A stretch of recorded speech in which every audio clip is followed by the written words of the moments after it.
it's obvious, but he's surprisingly a creative character, even with a lot of the new additions. Yeah, he's like the Yoshimitsu of this game, if you ask me, brother. You can play this guy absolutely crazy. The entire kit is super fun and allows you to do crazy stuff like this. Silence finally finding the place where the gap is to be able to stop all of this shenanigans. And it was interesting that he chose to mash with while standing 1 instead of while standing 2, like a safe counter hit. It's almost like he was that confident in just throwing out something that would hit. Dash. Uh-oh, the Volcano Blaster. Turkeasy throw master right here. That's calculated? Question mark? Maybe, who knows? Forward 1, catching the crouch dash button. Some kind of answer to Raven crouch dashing is so important, right? Because the 2-jab Jack usually loves using in neutral, but Raven can just go under that regularly.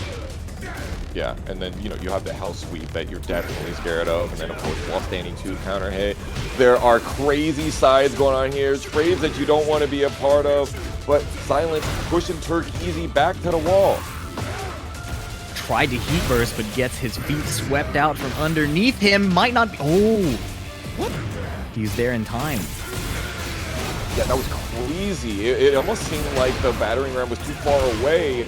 Get caught in the middle. Turkeasy going for that really long startup option, and Silence snuffing it.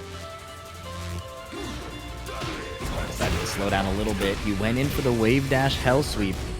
200 HP buff, I'm going to talk about it a lot. It really does affect the strength of these kind of knockdown lows. Before, I would be really concerned about it, but Raven has to hit a lot of them for it to matter. Better to not get counter hit. Speaking of getting counter hit, forward 1. Oh, did it on the launch. Watching 2 says, I'll get it a little bit later. Got just neutral 2 a second ago. Might not be able to get this wall, but got pretty damn close. What a beautiful shimmy. Lets the Aeon rip, and now we're going to the eruption.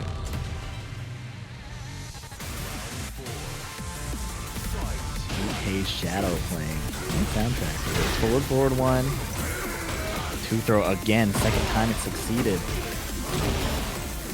Forward 1 here? No, plasma stomp. Okay, not sure which one is the higher damage option, but Turkeasy at least having fun doing it. Yeah, and he's denied Raven the combo off of his hell sweep. Could have maybe gotten a bigger combo since the floor break realigned. Yeah. Here we go, 1 throw. He's recognized that the grapple game is an out for victory here. Trying to take advantage of Silence 20 GX, not breaking them. Now he's ducking. Ooh, doesn't stay ducking under the low high. Silence mixing heavy, gets the slide, but unfortunately not the pickup. Many such cases in this game so far, and Silence comes away with it all the same. Yeah, he was overwhelming Turkeasy at the end there with the new back turn low, counter hit knockdown. You can re-loop it into another back turn stance mix. But Turkeasy may have exposed a key weakness there, finding 2 successful 2 throws and then a successful 1 throw. So I'm a big fan of that. I think I hear a lot from people who like to play, you know, what their idea of honest is. They like to, you know, just win through timing or things like that. You know, the throws exist for a reason. You gotta make sure your opponent is honest about doing their defensive training. You gotta make sure they're reacting on that day. The entire game is available for you to win with. Honestly, if you can't break this throw, you're ass. Honestly, if you can't break this throw, I win. Like, that's the way it goes. And also, I saw a lot of times those big pushback buttons that Jack is super well known for. He would try to punish them with like down back 2, and it's just not having the spacing, but Turkeasy wasn't catching those. So Silence, even though he was whiffing in those situations, which usually end up being like setups for long-term Jack players like Turkeasy, Turkeasy did not take advantage. So looks like he's switching up his mindset right here into the Kill Bill. Yeah. I'm a little surprised. I thought the Jack was definitely on track. Again, with the grab game, something's not going punished, but clearly he's still got the grab game on his mind. Gets duck and while standing 1. It's all of it too. Even with the extra wall slump, not getting the wall standing 2 in the middle. Silence tries to go for parry, floated, Turk coming together with the down forward 1-2s. Wipe the floor trade. He can't get up in time. backflipping away, but not able to have initiative against the Raven, who just runs in and just mixes it. He believed in that float right there. If it was aerial, probably would have got aerial tornado. Nothing doing. Not the unblockable. Okay, second hit, counter hit, no conversion. Nina, I think, has to get a bit active here. Playing from this far away makes Raven comfortable. String gets ducked. Good reaction from Silence 20GX on the 1-2 jabs, making a read on the high. Definitely a great idea. Definitely fit the right risk reward. Of course you're going to do that option in the middle. Tried to float, and yet, again, these guys just cannot get good floats right now. Yeah, Turkeasy looks like he's locking in on trying to find the grabs. Silence 20GX, but even if he can't break it, is answering it by ducking it. First is good. Ooh, unfortunate. Beautiful sidestep left. You definitely did not want to be up against the wall versus Nina Williams. Wow, raw back turn 3+4 connecting. Do it. You had the plus frames for it and going through the wall as well. No matter what happens at the end of this round, Turkeasy gonna have some struggles. Gonna go even further. Tries for a long down forward two. Nice block. Oh, waited for the parry, only got a jab. Tries to throw. This might be it. Turkeasy goes down. Silence 20GX, I'm really impressed with what he decided to do. You know, sometimes it works. Let's see if we see anything like that here with Kaplurf on the Jin Kazama. We know him to be very wild here. And then Zeus on the Eddy Gordo. Jin Kazama, kind of a shell of what he used to be in Season 1. I call it a manifestation of the downplay. A lot of the Jin players were saying he's not that good in Season 1. Now it might actually be true. But like the boy who cried wolf, it may be hard to tell. So seeing how Kaplurf navigates fighting against Eddy will be cool to see if there's strength that maybe we're not seeing. But it's looking a little ugly right now. Really difficult. Kaplurf trying to go for some of these big pushback moves, the spacing traps. If you're going to run the spacing trap, you got to look for it and get your launch there. I like the wall advantage. Nice tsunami. Like, we know it's the first round. We know tensions might be high. We know, you know, it's an online tournament, but having the whiff punish on lock is so important. But he's making a comeback, poke by poke. And the low and then of course, bro. It has to be that button. It's always that button. Sidestepped around the non-electric hook fit. Oh, damn shame on the keepers. Dropped them all. Unfortunate. Losing all that heat as well. But does have one stack of the Mandingo already. Beautiful duck. Gets away from it. Back on offensive. Zeus almost entirely dictating the pace here. You usually think of Jin as the aggressor. Big mids, big highs, you know. Down two, obnoxious. But Zeus is getting in there and winning most of these interactions. So Kaplurf decides to get a big active and then gets counter hit by back one. Get up four, nice A lot flow. of the lateral movement really sending Zeus here into victory, but Kaplurf able to get this great conversion, put Zeus in not a great situation, and yes, the Terremoto able to get launched by the 14 framer. What a combo adjustment. Can to resplat. Now he's heat dashing for one last mix. Down back four. You know, debate exists if it's reactable. Jin mains will insist it is, but you're in tournament. You have to run it. You have to see if they are like that. Yeah, definitely. There's a list of moves that you can and can't use against every player. Oh my god.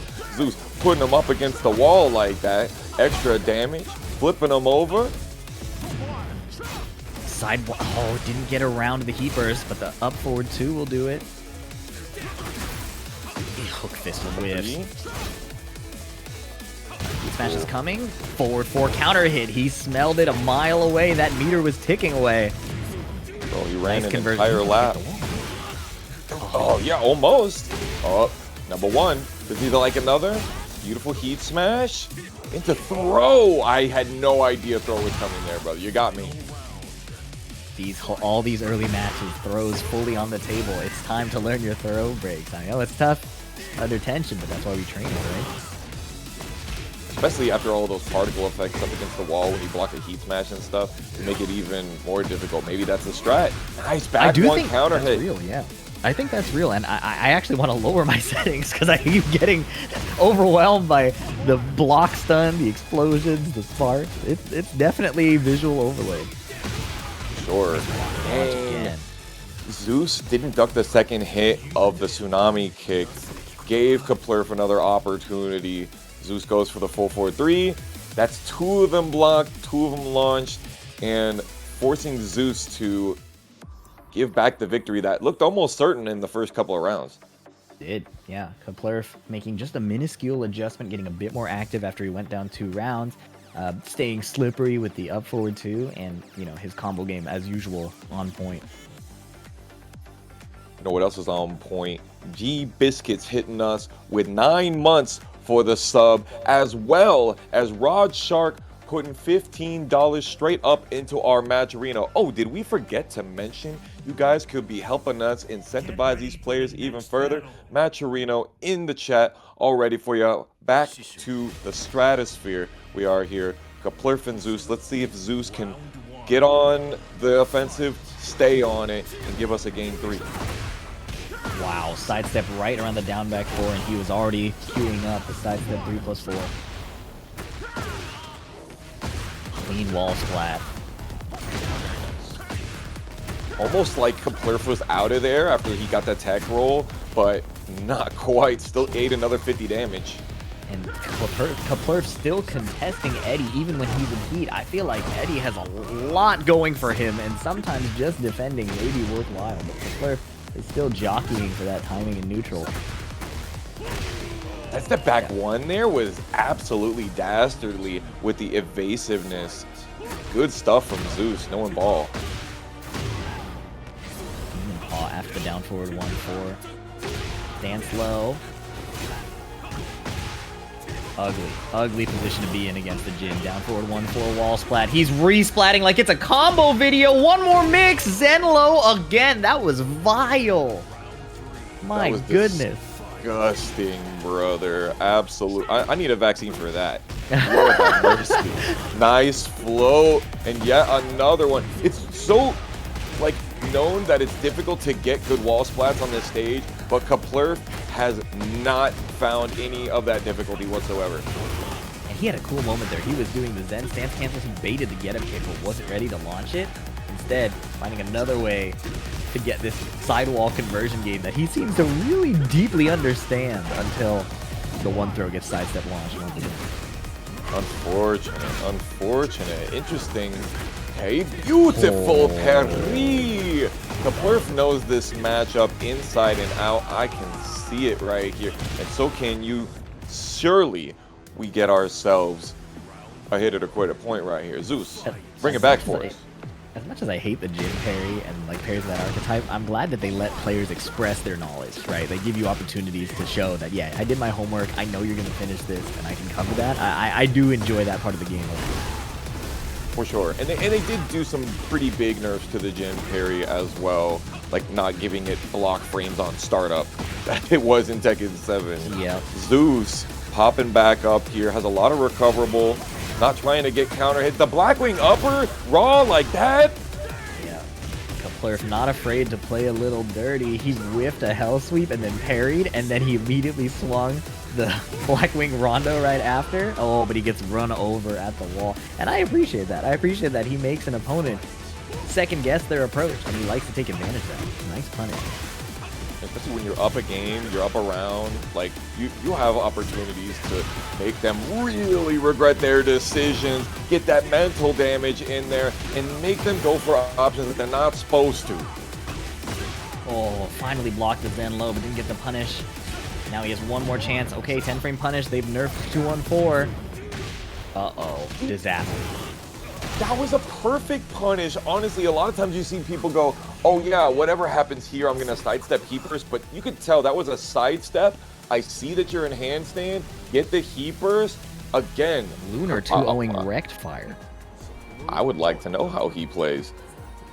That's the hard thing about 230 people in the bracket. You don't get to see everything. Hopefully we get some extra tail of the tape later, maybe on their stream. Pokchop, though, getting hit by the Y Iota. whiffed. Oh, and he tried to whiff punish with the dark upper, but was just a bit out of range. Big Jaguar energy right there, 100%. Pokchop. These two with guys, the Gale Force. Whiff it. Forward 3, back 3. Pokchop is so streamlined with how he mixes up Fahkumram's buttons. I was going to say that these two guys are like kind of the heroes of Season 2 right now. Most of the discourse I see is that they're pretty balanced compared to other Tekken 8 characters. In my opinion aside, I'm glad to see that people are more are enjoying the direction of these DLC characters a little more. Yeah, I'm definitely one of them, man. I entered my local for like the first time in a year when Armor King dropped. I was like, I will go 0-2 with a smile on my face. Beautiful. The death sandwich. Up forward 2-1.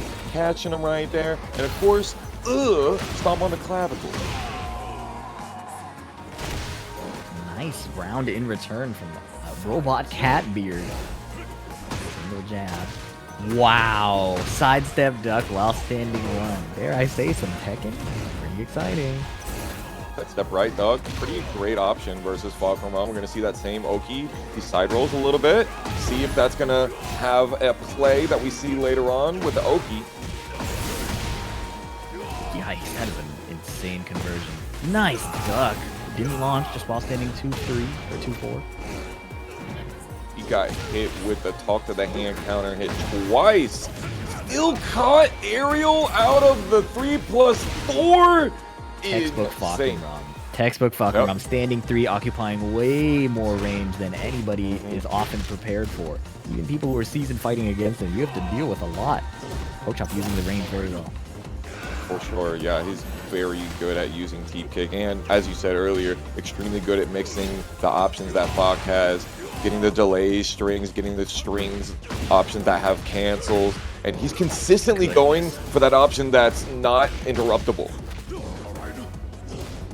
Seeing him use a bit more 3+4, great option against that sidestep right duck we were talking about. 3-4, Night Thunder, forward 3-2, just mixing up all his strings so effectively, and unless you make the right call out at the right time, this is a nasty, nasty mix of character. And RobotCatbeard had some great moments, but just got steamrolled in that last round.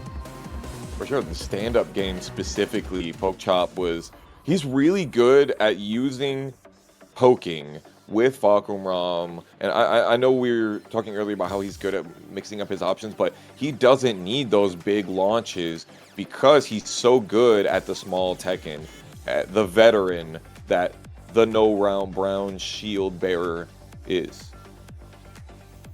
Get ready for the next battle. Getting off the infinite stage may be more helpful for Armor King here.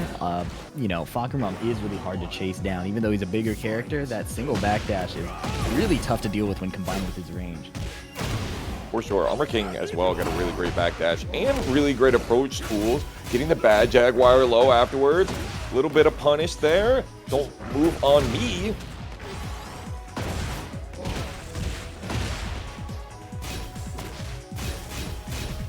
(3-1-4). Oh, crucial punish opportunity. That's probably the hardest part of Fahkumram. It's not just the mental stack. It's making sure you have your punish on lock, or you could just giant swing him into the wall. I didn't know that was going to hit the wall.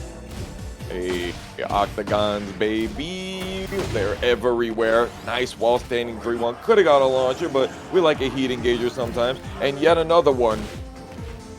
Oh, and you have to wonder if he was thinking about that. He did sidestep hop kick, like, I could have hop kicked that low. Oh, no punish again. 4-4, 1+2. That's a big button. Pokchop was like trying to really hit him with that, make him think twice about what he's doing. And here's an interesting thing, I think RobotCatbeard is on P2 and might be slightly uncomfortable. His entire game plan turned into, I gotta hit a throw right here. Nice punish though, he locked it back in. That's a good catch that you're seeing that, man. I would have never caught that, to be real. Nice! RobotCatbeard still rocking it down 4-1. Nice chop, not ducking under the second hit. Instant giant swing, but too far away. Yeah, the punish game kind of faltered a tiny bit once he got into that uncomfortable side. His move list kind of shrunk to just the 2 throws. I think there's a bit of discomfort. I wonder if Pokchop noticed it. Uh-oh, guard break, Rama stance to the wall, counter hit. Good job waking up a little bit late there. RobotCatbeard not being too crazy on the movement, just holding back a little bit, waiting for their timing, and that's the third time the down forward 1-2 counter hit has landed. Yeah, it might be abusing that legacy knowledge. You know, all of us fighting Armor King for so long, that has never had an extension. But every Tekken prior, this is the first time. You gotta respect it. Interesting option. Got the shoulder, I like. +4. Chop goes for the up forward 3. No 14 frame punish. That right there is the tail of the tape for RobotCatbeard. He could have had it if he got this punish. Yeah, another tough thing while dealing with Fahkumram's offense, you gotta remember to go into heat. I know you're dealing with a lot on defense, but you know, there's a empowered gods that you can use, but a giant swing is a great way to start this round. Shining Wizard broken, loses the wall position, down 4 counter hit. This could get ugly. Okay. Going for the throw right there, catches it in the middle of the counter. RobotCatbeard with the back to the wall, Chop finally charging up the whole damn thing, and then of course, beating out them toes as we know that he is want to do. Pokchop showing out yet again. RealNastyBeetle running a Armor King cosplay. I didn't know you could get that accurate at this point. It's so great. I love it. When we go back to the VODs and we'll be like, oh, there's a footage. We'll be like, oh, that's before Miyaruzo came out. That's exactly what we're going to know. We're going to be like, yeah, everybody was picking this fit at this time. RealNastyBeetle playstyle reminding me a lot of Kaplurf in many ways, right? Kind of a real Tekken 8 Jin player, and I don't mean that like derogatorily, just somebody who's using a lot of the strengths that Jin offers in this game and not being kind of bogged down by what people think he used to be. You know what I mean? I think that's really, it's liberating. It lets you kind of flow state through his strongest options. I really support that. Down 4-2, trying to wall standing 2, but Angelinfamous keeping the high strings really tight. Ooh, trying to mix up that timing a little bit there. Angelinfamous catch in the middle. RealNastyBeetle getting stepped. Damn shame. Reactable low just as a little vibe check, but he gets sidewalked and smashed into the wall. Pause. While standing 3. Toe kick is good. He could still blow up Steve here. Pushing him back to the wall, making him block. Doesn't go through a wall, obviously. Slash kick there. Interesting. Who throw again? RealNastyBeetle found an opportunity. He's running away with it. Does he go low? He doesn't want to get low parried. Power Crush gets down 2. Definitely RealNastyBeetle hesitating on his options. Not hesitating at the beginning of the round here, though. The Electric Wind hook fist.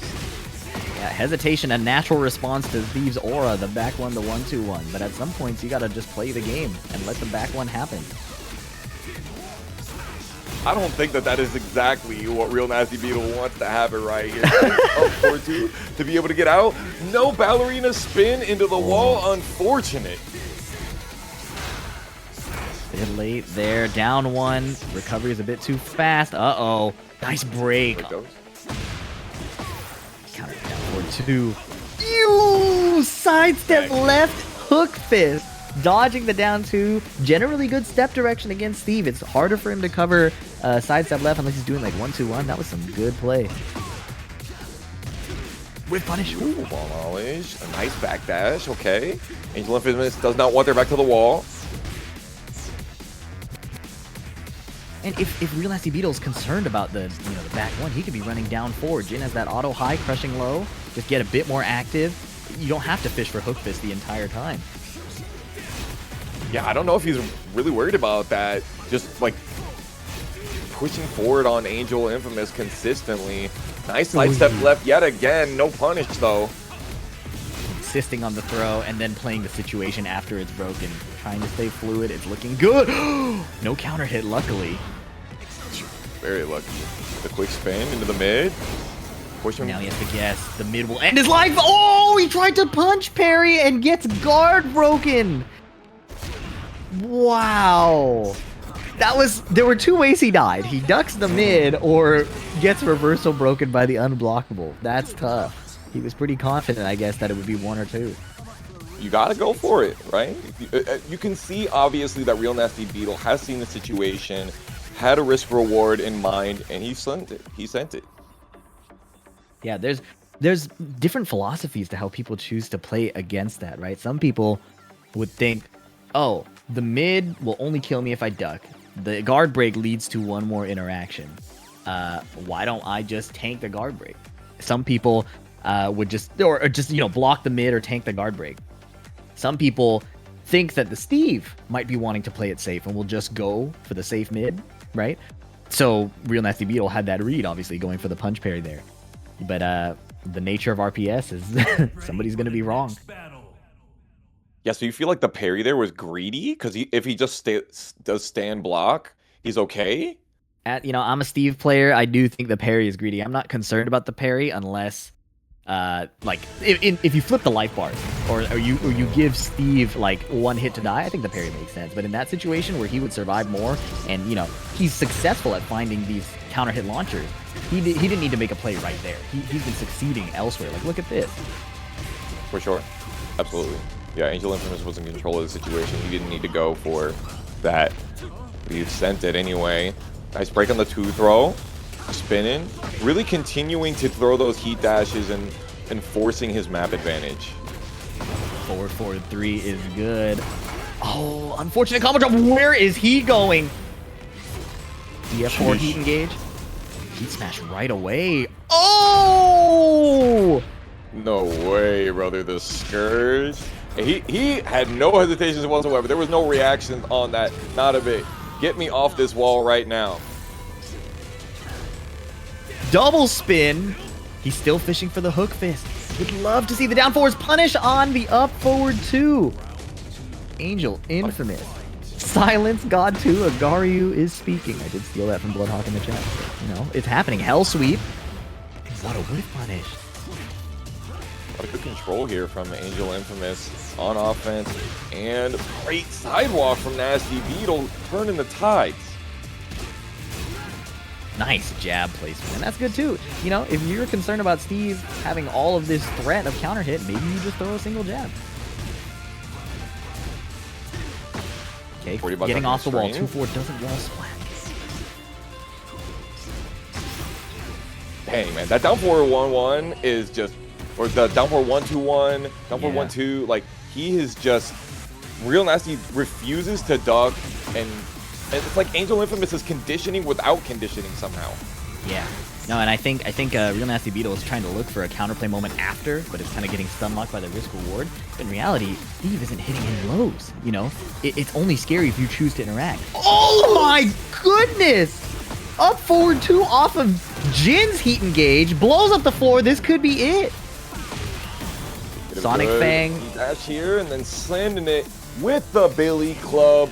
Angelinfamous qualifying for our top 48 here over RealNastyBeetle. It still has really felt that way. You try to do Sentai stance versus a Yoshimitsu, you are going to get bodied. Yeah, I like that. Is this Piccolo? That's a fire fit. Fire. Good stuff. He used He used the garter on his head. All right. Anyways, bad breath on Reina's approach. Let's see if this 6-4 comes to fruition. I want to talk to you about that after, actually. I'd love to pick your brain about that. But let's see how the match plays, and maybe that will give the answers we're looking for. For sure. Damn shame that hop kick whiffed at that range. Sergei Strokinov getting hit by the 4-4-2. Heavenly still going for it. Knows the option to be able to beat out the flag.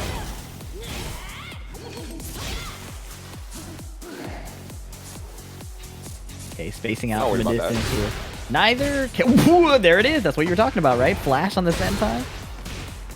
Basically have to do the power crush if you go into Sentai, and definitely didn't happen right there. Heavenly not in the life lead. Sergei spitting on it yet again. Some couple of backhands. No, finishes it with the Soul Stealer slam.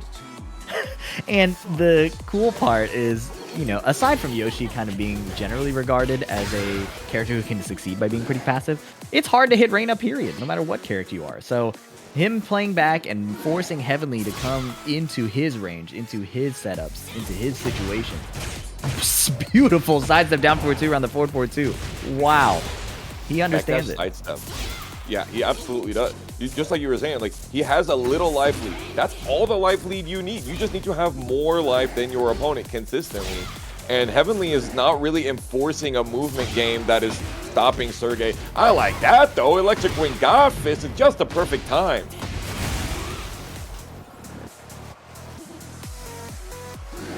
Yep, just charging the Bad Breath from a distance. Even with the health deficit, he's not forcing anything. And Heavenly waits for the whiffed flash, gets a nice punish. He has to close out. Unsafe string extension, calling out an attempted punish on the low. Good stuff. Beautiful weight on that, 100%. When you know you got a Yoshi player right where you want them, and they're real close to you, but not close enough for you to get hit by the flash, well, Heavenly knowing ball.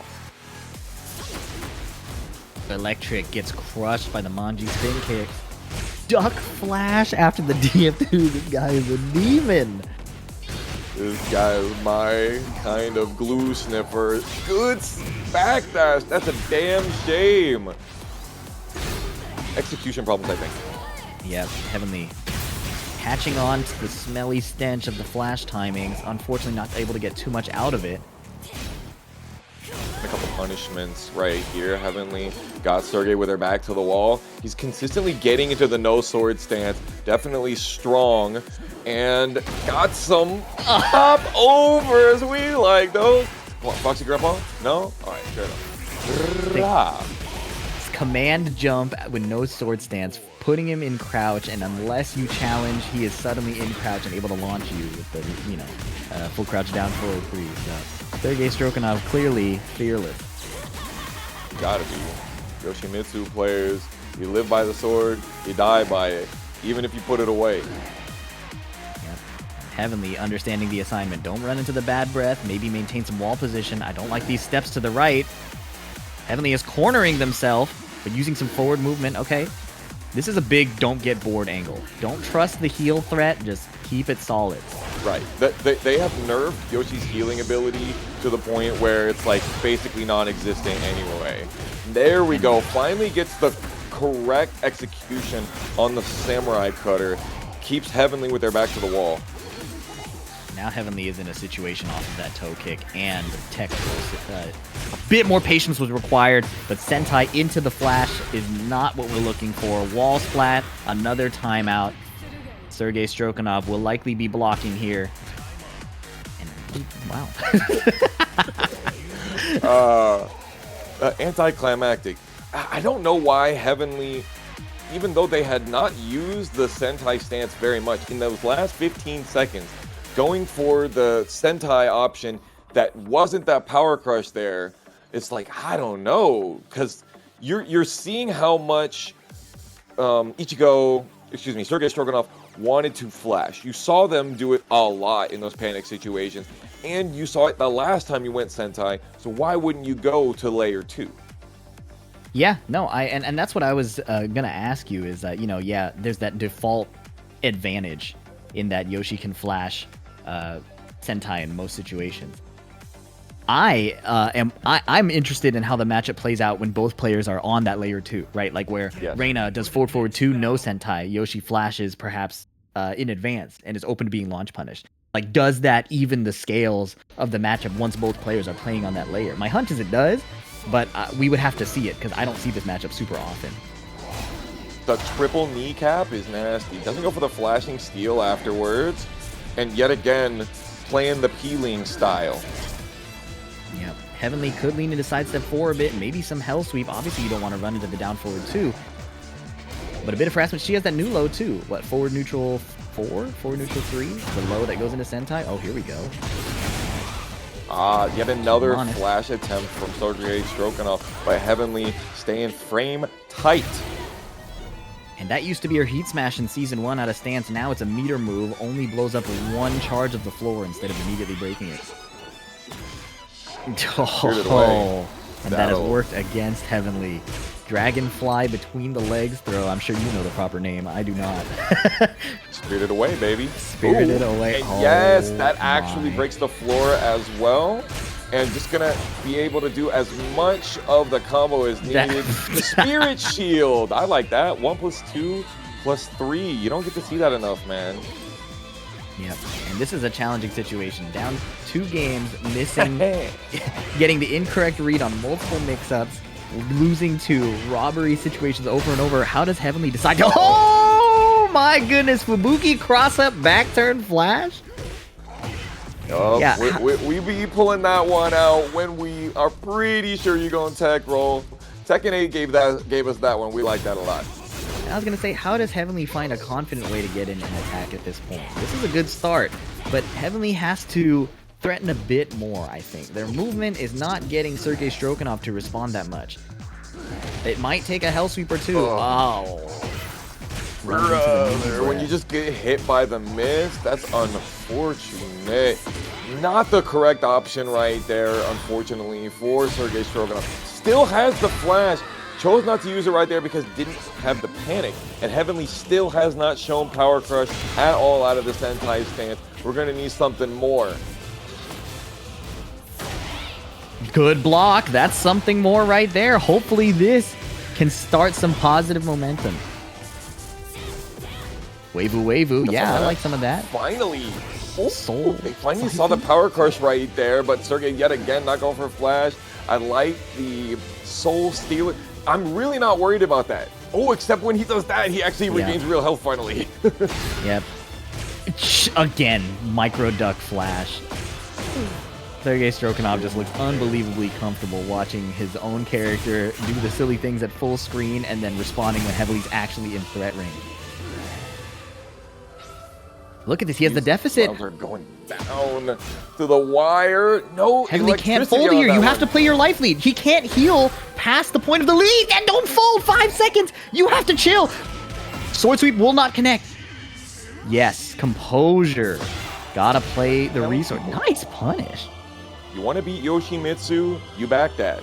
That sword sweep is not going to kill you if you have one nice, good backdash, just as Heavenly showed us. Yeah. I think Sergei Strokinov picked up on that too, getting a little bit active with the down back four, trying to incentivize something, but he's back to his, pseudo zoning strategy. Like, it almost feels like I just played 2FPL, He's like putting down mushrooms. He's just chilling from a distance. That's what Yoshi does. Yeah, he's attacking with the timer. Anyway. Heavenly has a bit of a lead to make up. Heavenly could choose to gamble it on the last timer interaction or a launch punishable mid out of Sentai. That works. But no hell sweep. 20 seconds remaining, and yet another duck into flash. The assumption reads are working. This man has got future bifocals. And now, Heavenly was waiting so long to find an opening, they only have 10 seconds to make a comeback, and that makes the down forward 2 so much easier to hit. This is it. What a frustrating couple of games right there for Heavenly, because Sergei was consistently playing keep out, and they just did not have an answer for that game plan whatsoever. She was just staying out the whole time, and Yoshi is not scared of that. Not at all. Uh-oh, Kaizur versus Fradin. This is going to be a sweaty match for sure. You already know. And would it surprise you if I told you that this is a loser side match feat? Oh, no. Losers against Fradin's Hwoarang is a scary place to be. Losers against Kaizur is a scary place to be. These particular players not married to the idea of a stable game plan, So it can be really hard to be confident that you might have the right read when Kaizur decides to do his backswing blow. When Fradin decides that this is the mix I want to run and one of us is going to die. Ooh, perfect spacing on that. Knew that it would beat the backdash in that situation.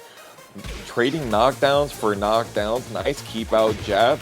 Kaizur going for some throws. And keep out is the name of the game right now. Yeah, Kaizur leaning into some of the bigger buttons early. Fradin putting out the forward 2 from downtown and happened to stop it. Now he has the advantage and he runs home with it. Blocking the homing option off the right foot forward. Not an option you see too often, but we got some specialists on the screen. Yeah, absolutely. I think that the open stage probably presenting a bit of a challenge for Kaizur. Usually, Azucena gets you to the wall, and then with the spike combo puts you in a horrible mix, but he keeps getting caught going in. Fradin with a counter hit launch. This should be a simple conversion. 3 straight. Damn, and could have had the rest of the wall too. That's 110 damage combo easy right there. Kaizur getting caught. By the way, for those of you that are wondering, how did Kaizur get to loser's side? he actually also lost to Sergei Strokinov and was telling us about that earlier on. Got caught right there. And Fradin as well. Let's see who Fradin lost to be able to get here. That was Heavenly, oddly enough. Oh, Heavenly put Fradin into losers? Mm-hmm. Okay, okay. Get ready for the next battle. So the reason that both of these players are where they are in losers are because of the last two players that we saw. I like that. We like a good story that we can follow here. Nice. Empty stance transitions. Great way to, we were talking about it with the earlier Azucena player, right? Just changing when your opponent thinks it's time to guess can be just as powerful as a successful mix-up. It can get you a lot of opportunities later. Brother, I really usually have myself a timer for Kaizur backswing blows, but I already done messed up on it. I know we're at least on number 3 here. Kaizur with the down jab heat first, and Fradin bouncing back immediately with that extremely balanced 2-jab launcher. Can't ever forget about it. When Hwoarang is in heat, he is a Kuma for just a little bit. Counter hit jab is no joke. Unsafe extension. Kaizur, nice. Answering the flappy kick definitively with the down 3. He is a Kuma, except you have to get counter hit though. So there's that True. little asterisk. Hwoarang players will tell you he lost all of his counter hits, guys. Kaizur getting ducked under yet another one of the Kaizur geysers. And I like that he's using the back turn, back step, like the mid parry. It doesn't give him a conversion or anything, but it's a nice way to shut down retaliation right away. He's got a great position here. Spends the heat. Ideally would like to close it before Hwoarang gets into his heat and builds some momentum. Great timing! Oh, staying frame tight on that Oki, nice. I like the Peacekeeper from the backdash. Not an option you see too much, but Fradin could not keep it going. Nice sidestep right jab from Kaizur.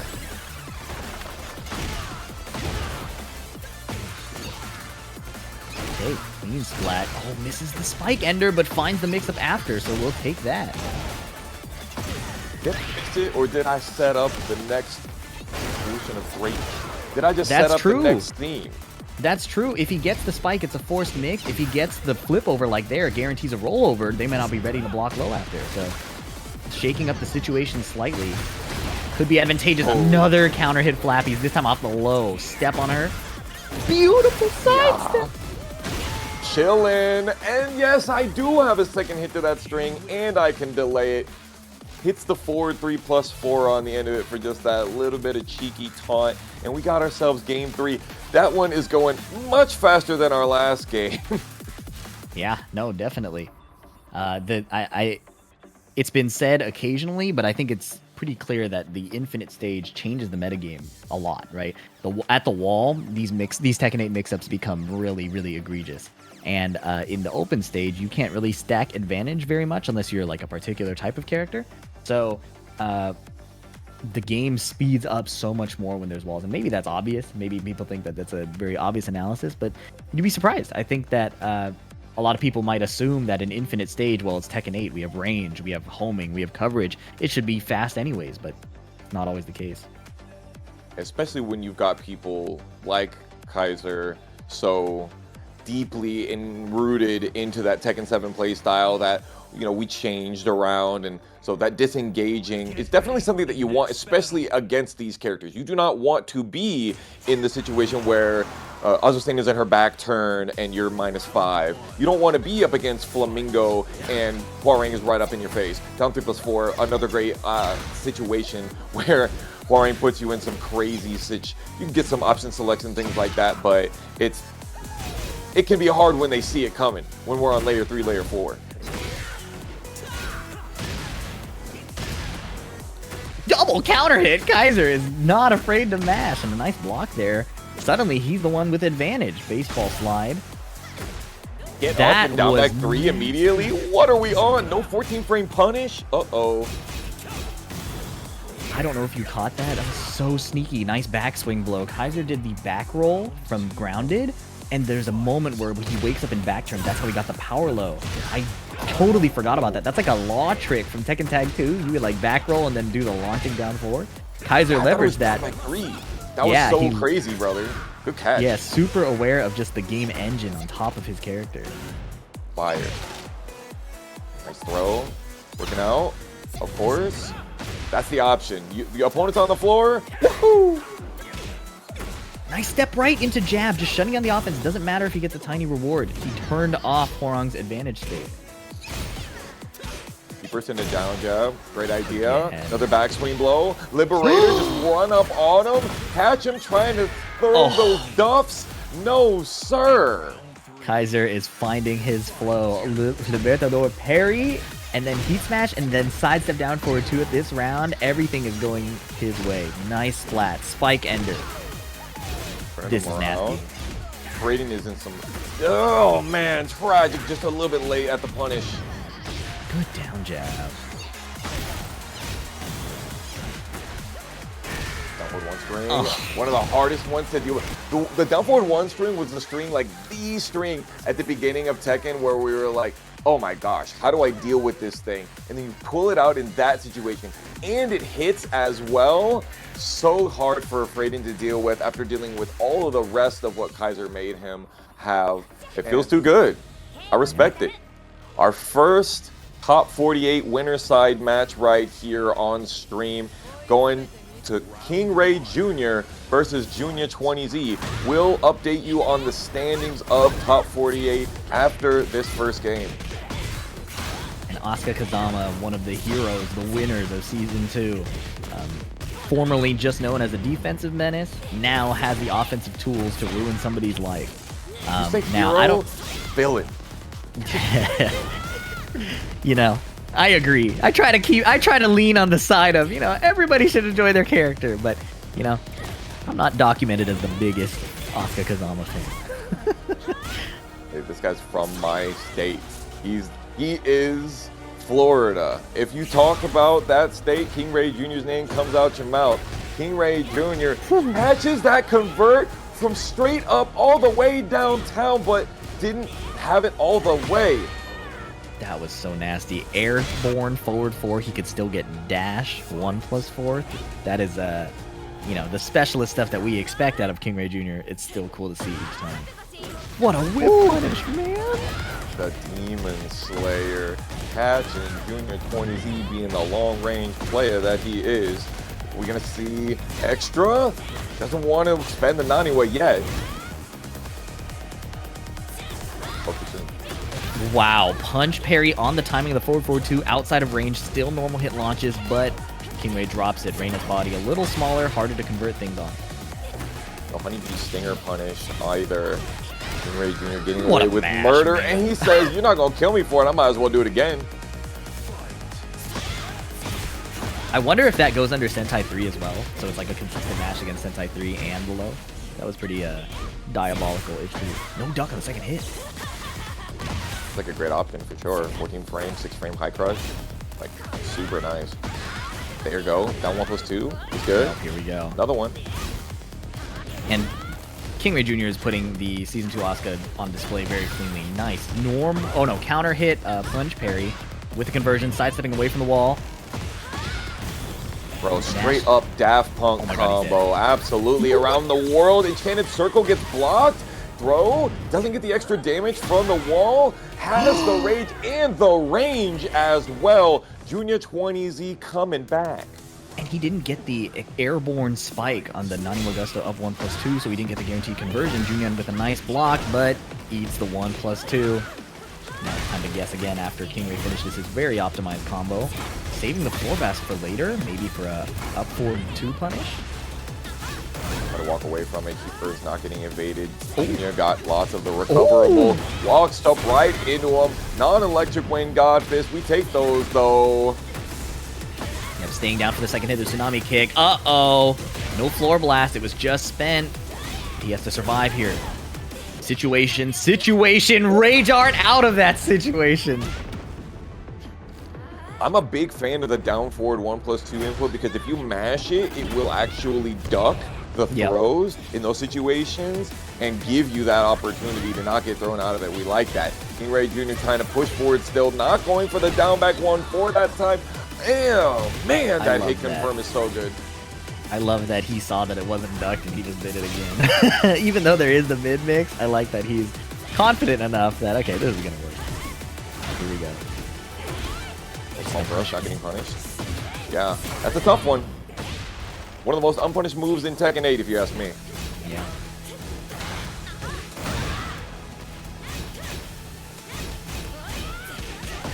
Okay. Joonya in a great position, but overextends with just slightly. I think that was the heat burst input, and Can will launch that. Unblockable, clean wall splat. Absolutely nasty work from KingreyJr. Always aware of his surroundings. Raishao Ghul taught him well. I think there were like 2 or 3 situations where I was so confident that Joonya was going to win that, and Kingray just locked in. Few missed punishes, confident on strings that were duckable. He didn't care. He just kept rocking it. And I think that not only is that scary because Asuka has genuine string mix in this game, but I think it was round 2 or 3. He was confidently ripping the down 1+2 and perfectly supplementing it with the full charge down forward 3 from crouch. Yes. The existence of that move changes Asuka because yes, it's just chip, but it means less down 1+2 she has to hit and advantage after. That move is a big problem, and Kingray uses it very well. I was talking to Fergus about it in Puerto Rico at first attack, and same thing. You know, there's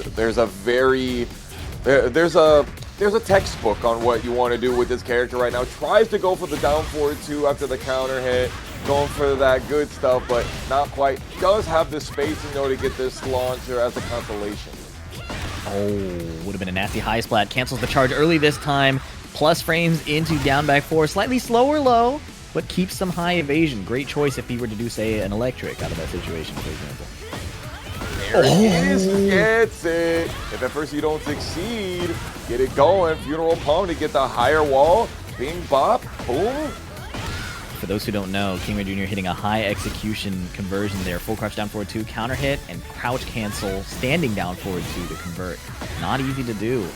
What a KingreyJr. round, but don't leave Reina alive. Healing is a big factor here. Players are going to get mad at KingreyJr. for not doing the down forward 3 in that stitch. Definitely could have killed easily. Going for more of those full cross down forward 2s, and yet again sidestep 2 not getting punished. Whoa! Sidestep electric. No wall break. Wow, he made the comeback! KingreyJr. played that so stable. He played that so stable, backing away when Reina was in heat, down jabbing out of her pressure, just trying to stabilize, and Joonya still found a way to bring it back. Very impressive. Absolutely. Joonya knows how to make you keep having your back foot receding. Joonya pushing forward up against the wall here. Beautiful sidewalk. He lost the wall position again. That's tragic. Shame, but they're dancing back out. 30 seconds remaining. Anything could happen. Heat on the table. Rage 2. Long range, but a uncharacteristic miss from Joonya. And the up forward one from Asuka is a high. We rarely see that come into play, but Joonya crushed it. Oh, missed punish, but then he found the down forward 2 anyways. Why did he do back 3? I'm so confused as to why he did back 3 as a punish at all, but you got the round, so GG, I guess. Yeah. He knows something I don't. I really do not know. I really have no idea. Okay, Joonya dancing out there. You finna know about this electric ring god fist to your teeth.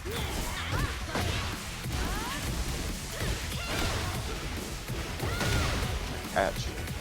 What? Twice in a row. Nice stab. Okay, 2-2-1. That's Excellent. the exact time you want a wall break. Oh my goodness. Again. Okay. And we got 50 damage off that?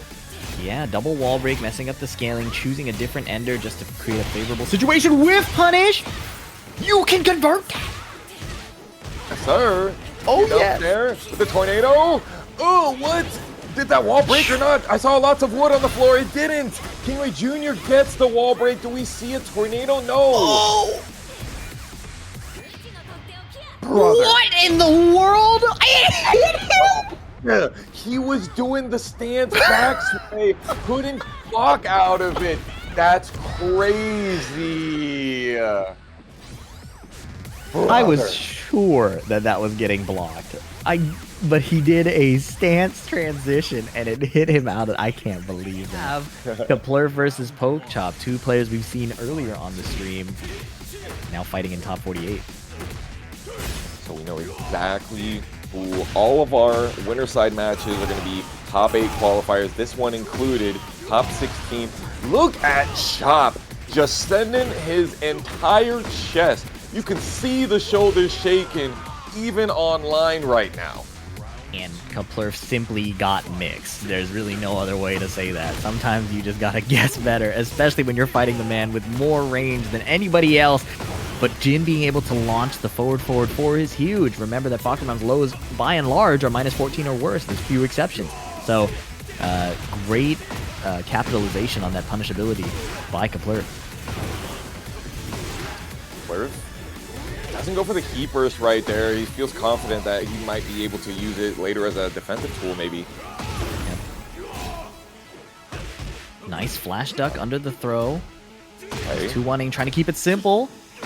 Oh, damn shame. And then the 4-2-1-2 Garuda Force. Kaplurf just hesitated a little bit on that sidewalk, but who can blame him? Yep, you step left against the standing 3, but if you're a bit delayed on your timing, that tornado kick can realign the big mid. Even if it's not the guard break version, it is scary. Okay, no punish in the mid, homing. Kaplurf walking himself into having his back towards that wall. A little scary, brother. Not my favorite place to be, but he might know something different. Parry into Can against the running 3. Another great option against Fahkumram. Jin having some nice options against this character. I like how Kaplurf just stands right back up. We talk about getting back on the horse. Don't let these losses do anything to your mental. He's such a good... Oh, he doesn't do back 2-1? Hit confirmable? Like counter hit maybe? Question mark. Oh! No conversion? Aye. Brother, the man you already know has got the shield up on his stream. Pokchop, no round brown for game 1 there. I really thought that I saw strength from Kaplurf in rounds 2 and 3, not so much in round 1. But Pokchop really knows how to stay calm and cool. Yeah, I think there was some pain points that Kaplurf was dealing with that may have looked surprising, right? So, like, for example, Kaplurf loves doing Zen cancels from a distance, kind of playing around with the spacing a little bit. It's not that much like of a backdash, but just created some uncertainty, and then Pokchop just kicked him. So it's like Jin did not have that much leeway to do what Kaplurf normally likes to do, but leaning in on that punishment, making some more confident call-outs against the mix-ups, that's going to be the way to go. You may not have the ability to space as well, but you can hit him hard when you guess right. For sure. Oh my god. Man is blue, and if you sidestep, you're gonna die. Pokchop not ducking under the second hit of Tsunami. Many such cases. Right, and Jin only getting these small 2-jab counter hits is not where you want. Not what you want to be doing. Oh, he found a way to make it work. I'm eating my words. He found a way to make the Zen evasiveness work. Ay. Walking hell sweep. While standing 4 there, I mean, I guess it would have killed no matter what, but you know, Chop, we expect more from you. We expect optimization. Nice duck. There we go. The while standing 1-2, it hit confirmable. Chose to just send it. Nice. The 4-3 is good yet again. Nice interrupt. There we go. A bit more damage. Something chunkier than just the 2-jab. It could be a standing 4. It could be down forward 1-4. Just, you know, getting some way of getting more reward because you know Fahkumram's going to swing at you. It's not favorable to guess all the time. You need to get your reward. There it is. Good spatial awareness on that. And as well, at the beginning of round 2, damn shame. Pokchop with his back to a wall now, all the same. Kaplurf getting away with murder. Oh, he ducked the jet kick. Instead of launching right away, recognize the wall position, crouch cancel 2-4. That is some sweaty punishment, and it's what we're looking for. He tried to launch with CD1, I think, but got a down jab. Okay, 4-3, Hop is out of there. with the Garuda, delaying string a little bit. Uh-oh. Spark. Yes, sir. I know you're going to finish that. For what reason do you think that I did not go for the parry? Beautiful, Kaplurf. Kaplurf showing ways that it can be very favorable. Get under. Garuda. Oh, he sent that, bro. I thought he had it.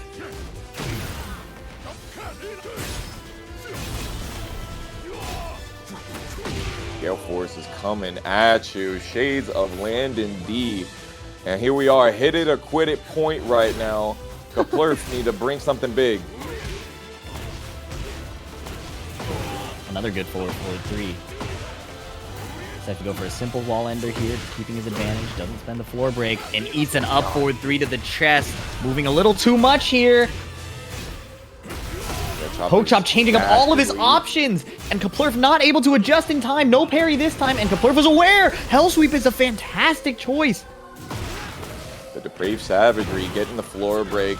He has no recoverable health, but he did get Chop to eat this back turn combo. And then the 1-2-1 for hit confirmable last hit. Chop has been showing it throughout that set and the previous set that we saw on stream. Used it in just the perfect moment right there. I think it's twofold. It's actually quite fun, and I always hope to run into him when I'm in bracket because of that. What do we have here? An Armor King mirror? I did not know RV Cris had an Armor King. That's what I'm talking about. RV Cris has been, whenever a new character comes out, he always gives them the old college try. I mean, just like he did with Clive, and he had stuck on the Clive for a long time. I know when Armor King came out, he was rocking the Armor King for a bit, and to see that he still likes him, I like that a lot. RV Cris, for me, he's one of the most active players that I know. Like, he is always moving. You will not see him do that thing that KingreyJr does, where he just stands still. Backdash sidestep, triple Korean backdash, you see, as I'm talking about, like, you are not going to catch him not doing anything. Beautiful dark upper whiff punish from that Tekken, though. Yeah, that is what every Armor King player kind of dreams of. Whiff punishing like that. That was quite clean. What in the world was that option? Oh my goodness. Another one. That's not even the first time that we saw it. It was literally the same thing that we saw in one of our first Armor King matches. Sidestep right, down forward 2 from the full crouch, out of nowhere. Now that's a dopamine button and a half. Back 4. Yeah. Another one. Yeah, I think for people trying to pick up Armor King or understand him better, the individual moves definitely have pain points, right? Pretty steppable if your opponent has a good read on, you know, your timing and what button you chose. But Armor King has so many buttons. Back 4 coming out at a slightly different timing. Down forward 2 being a counter hit launch. The list goes on. You know, down back 3 being seeable, but it's just on the fringe. Sidestep hop kick is demonic to try to fight against. So I think that it's important to keep your options fluid as an Armor King player. You can't get too locked in on one idea or something you want to do. Plus frames, out of heat. Sexy bad Jaguar stance mix right there. Actually, I think he could have killed if he just delayed the last hit of the 3-4 string on the wall. But RV Cris, well known for being a super high execution, high optimality when it comes to his combos. Oh, canceling it this time. What was he looking for? He was able to block after that whiff. I do think that should probably have more whiff recovery, but... Agreed. Nice parry! Ay, missed the giant swing after. That's tough. That is unfortunate because you literally just have to hit 1+3. You don't even have to go for a full giant swing. Oh, no, wait, you do, and that's it. My bad. Yeah, I think he really wanted to get cash out on the reward, too, and that's a clutch moment where it can be tough. The moment where you can start buffering the input is a little unclear. Sidestep hop kick again. I think that's a lot. It's not even just for Armor King that his hit stun and his block stun is a little weird. It's like that against Armor King. I think a lot of people were saying that. It was like, geez, it feels weird to know when I can punish these moves. Yeah, and RV Cris is so streamlined, both on Clive and on, as we're seeing on the Armor King, of putting out offense that is pretty difficult to stay stable against, and kind of like the way Kaizur used the backswing blow, RV Cris is so good at putting out sidestep button, backdash button, you know, like these, my offense forces you to retaliate in a certain way. If you do it when I'm looking for it, you will die, right? Obviously, sidestep hop kick is a bigger reward than like the backswing blow from Kaizur, but the playstyles line up similarly. Even though Kaizur's a bit more spicy and you kind of see him throw his life on the line to accomplish that, I sense a very similar feeling when I'm fighting against RV Cris, and he's demonstrating it very well on Armor King, in addition to how he does it on Clive. Yeah, his confidence and his ability to commit, as well as how well he will like he's one of those people that it just idolizes that idea of look at the screen. It's so you can tell as you watch him play. Yeah, and against him, you have to be so clean. You see he's doing these stance cancel, he's doing this. You can't bite on everything he's trying to like dangle in front of you, you know? He's doing the duckable high, and then if you think about, oh, I didn't duck that, and then he goes the giant swing, you know, it's a very challenging playstyle. And Matt Tekken is keeping up. Nice counter hit conversion into the shoulder, and the chain throw, no, it's broken. Brawler kick, heat dash, running 3 as a heat dash filler. I was unaware of your game. Oh, I think the ground throw has way more whiff recovery. You could probably hop kick it, right? But that's tough. You have to be absolutely ready that that's what you're answering. Nice break on the giant swing. Ah-ha-ha! He was just talking about that one. Down bag 3, seeable, but if he was pressing a button, nothing doing. You can't turn your brain off from Armor King's various options. We just saw Matt Tekken throwing out the down 2. I think down 2 is one of his best buttons in this game. Counter hit conversion. And we saw down back 3 has its place. The drop kick has its place. Counter hit forward 2 after. That was crazy of an option. I guess Matt Tekken was trying to stop the ground throw attempt or something like that. And huge demon paw punish here. I thought he would maybe throw him to put him back towards the wall. Uh-oh. BJ Breath gives automatic throw. And he lands the shining wizard right after. That's not the first time he got hit by the spit. Maybe he likes it. Just saying. Clean sidewalk. It's Yep. impossible. Can't get too autopilot with your running options. Armor King does not have as much free Tekken 8 approach. It's one of my favorite things about his design. Even though I am not the biggest fan of Armor King, I think that they coped with that. And giving more movement counterplay at range is awesome. And the 3+4-1, I love that as a combo tool to get that extra distance. Using that more. Ooh, the blackguard rush. Okay. Forward. And the hop kick there is crazy. Yep. Gotta stay unpredictable. Heat smash. Not a lot that can track after, so they both disengage. Simply block and punish. Hop kick again! The determination. Rage art. Deciding that one of us is gonna die right here after this situation. I like that a lot. You lose the recoverable health here. We get to see the dopest rage art on it. Okay, literally like the same exact distance. The sidestep to the right. Slash kick still caught him, even that far away. Buff Armor King, but also nerf Armor King. I don't. Who do we nerf? He missed the timing just slightly, I think, and RV Cris probably delayed it just enough. That is unfortunate that he almost had the right read. 1-2. I want him to stay confident in those hop kicks, though. If RV Cris is playing around, if RV Cris is playing around with his approach too much, that's how you beat it. We saw RV Cris canceling string, saw RV Cris running in on approach. This is the answer. He has to make the most of it here, though. You can't rely on that read too many times. Sidestep is good! Nice punish. Like that. Got the brawler. Goes for the 3-1-2. So 3-1-2. Nasty. 3-4-1. Oh my gosh. My numbers are getting mixed now. Yeah, I feel you. All these dope hop kicks. This is new stuff. Flash dunk. Oh, I like the hop kick, and he didn't get punished much for it. The sidesteps right are not clearing the running 3. There are other threats, of course, so it's not as simple as just sidewalk right. There's the homing options, 4-4-3, etc., etc. Chain throw. Still broken. Uh-oh. Hop kick again! You like it. Matt Tekken has shown that he's not going to let RV Cris play that keep out style of game where he stays in that perfect distance. Yep. He's also not letting RV Cris just run at him for free. There's these slight delay timings that he's sniping at, but he's running out of opportunities. Heat smash is cleanly stepped. EX, that Thank you so much, Trinetta, for 350 into the direct contribution. There will be no retort to that. King Servbot versus Chamberlain here. This is our loser's side top 48 match. And Leroy is a menace for those not prepared. And I will tell you, if you only play ranked online, you may not be prepared. Yeah, you don't see a lot of Leroy out in them streets.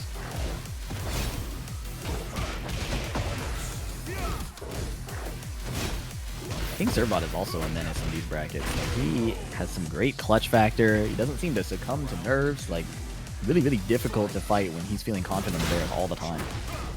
You're definitely right about that. And not to mention, he likes to have fun. And those are some of the most dangerous Tekken players, that they're having fun when they're on stream, no matter if they're in grand finals or if they're in top 48 losers. Wonderful punish from the Chamberlain here, and a counter hit low into heat dash, looking to close it out unless he wanted to win a few more interactions instead. Okay, No low parry on the 3-3 right there shows King Servbot maybe not quite as ready for this matchup. King Servbot, though, does get the nice hop kick launch. Perfect strong aerial tailspin into the extra booty. No, he tried for the piggy tech, but Chamberlain knows better. Oh, I heard a reversal break, maybe a parry attempt or a punch parry attempt, but now he is dying for it. 1 pixel. 2-1. It doesn't give the last hit of the string. Instead, shows that the string is ending, and then down jab if you try to take your turn after. That's a diabolical mini setup to end the round. It is. Yeah, it's like a timing mix, but also the no mix-up at the same time. Very interesting. Goes for the full crouch down for 3-2. Nasty work. How dare you? Whoa, he stood up and the grounded hit went off. I did not expect that to hit bear legs. When's the last time you hit a bear with a low that close range? And it actually hit all 3 hits, by the way, too. And an amazing call out on the bear throw, right? That mix-up is really, really obnoxious. And what is the earth doing on the ground? I didn't know you could get the globe there. How did that get there? I've never seen the globe in the middle of the square. I apologize. There's a match going on, but that was brand new to me. I've also never seen that. I have no idea. Chamberlain taking game 1 over King Servbot pretty convincingly. It was very conservative. King Servbot got a couple of good hop kicks right there, but we didn't quite see the style of King Servbot that I was preparing chat for. We didn't see a lot of that loosey-goosiness. Yeah, it could be unfamiliarity against the Leroy, kind of restricting how creative you can be. Knowing, you know, your windows of opportunity is quite important if you're going to do some fun, silly stuff. So, Chamberlain in a great position to hopefully advance. Is this a qualification or is this further down? It's not, actually. We've got 2 more sets to play after this one. Winner of this plays versus Prophet Noada, second best Hwoarang player in Florida. King Servbot versus Chamberlain, game 2. Jumping again over the down too low. We saw that challenge before. If the bear is in hunting bear stance like that and you have a situation where, you know, you do want to challenge, usually it's just pick what button will get him out of the stance. But if you're going to try to hit him low, it can be a disaster like this. Uh-oh. Oh, no. The second one is duckable, but like I said, King Servbot is having fun. And the following up on the first one wouldn't have gotten the kill, so, you know, it was a reasonable gambit. Like, if you're not going to duck this, this will win me the round. Bro, the 4-4-2-2 there, Chamberlain believing in that option. One of those big dopamine buttons, really forcing that mental stack. Hunting bear stance, this time Chamberlain has the ball. He tries down 2 again. This is an interesting option he's insisting on. Gets wall splatted after that. Okay, bear shooting star. Bear shooting star. Lot of recover, a lot of chip damage on Chamberlain's side, but negated it all with this heat engager. Chillin'. Are we going to see some chain punches here? King Servbot trying to push forward as many plus frames as you had. New Chamberlain, finish your food. Oh, and finds the stance punch Sabaki. Clutch, because dropping that combo must feel terrible, but he stayed locked in. That's really important as a competitor. Oh, could have launched. Take this. My thoughts, maybe that was a down 4-2, 1+2. Maybe the block stun ate the down 4-2. Oh my god, he sent that whole string feed in one more round. And He's got it over King Servbot. Clearly not letting any of these small lack of optimization slowing him down whatsoever. He's continuing to steamroll, and this is fantastic. It's the exact skill set as a competitor. Hop kicking, or I mean, orbital over the low. That's fine. I would rather eat whatever I just ate that knockdown than that unique bear getup that gets me tornadoed. So dumb. Nice throw. King Servbot eats the unique bear low and a lot of counter hit damage. Yeah, and it's all permanent too, right? So the Chamberlain can't get that same heat engage heal that kind of bailed him out of that last situation. The cane low. Just finish it with the heat smash. We like that. Chamberlain, Central Florida's own, by the way, taking it over King Servbot. This has not ever happened. We've never done this before in all the years of us knowing each other. But so happy to be here with you. Here we are, winner's side semifinals. Cris back on his main, and KingreyJr as well. I don't know if you remember, he had actually shown quite a bit of affinity for Armor King as well, but it looks like we are sticking to those guns that got us all of the way into here, into November of Tekken 8. I like that he found a sidestep right on Asuka's low there with punish, heat engage, and now he's running with that momentum. It's looking so great, even though he was chilling out earlier.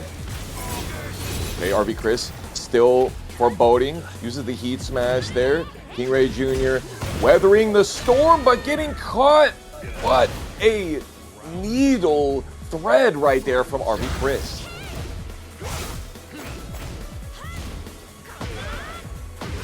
Little micro dash in the down 1+2 to realign. He's looking on point. No wall splat, but catches the side step. Ooh, he still gets it. We knew that was gonna happen. KingreyJr always ready for those converts.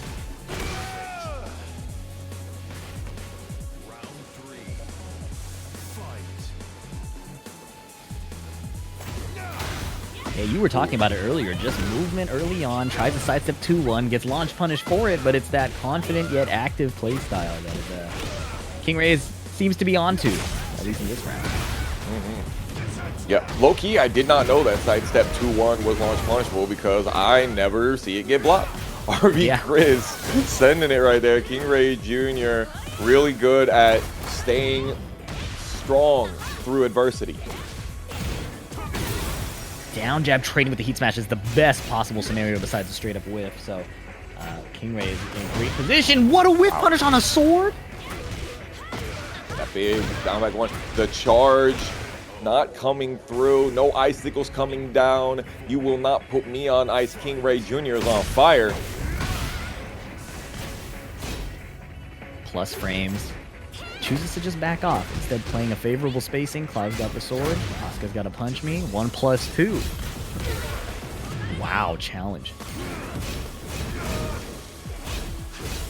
It's like punish again. Chooses not to go for the heat dash. Unfortunate, because now Cris is the one that's getting all this momentum.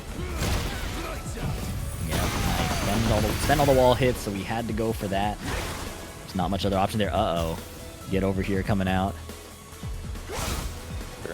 Oh, he decides he's gonna just dash up on it, dance in your face, canceling a little bit. He's got plenty of life lead to spend. Yeah, Cris is, look at this, just keeping it completely chill, not giving any openings. Never mind, he mashed.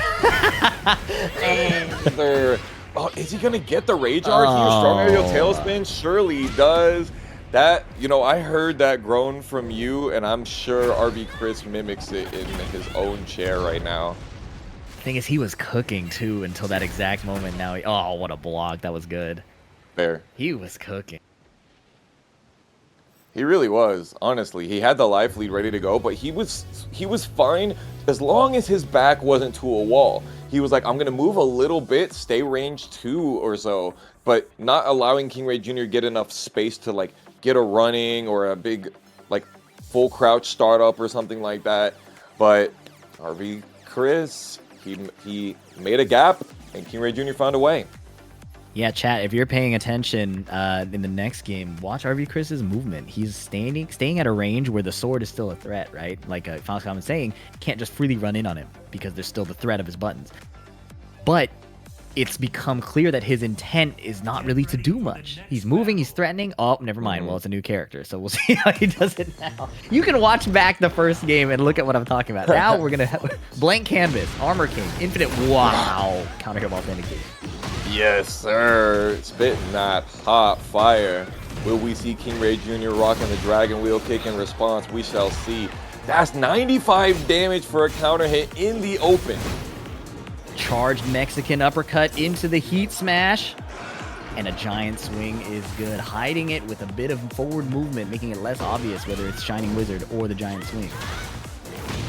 Not ducking under that. Beautiful missed palm thrust yet again. Gonna go for those. And while standing 3, not happening at all.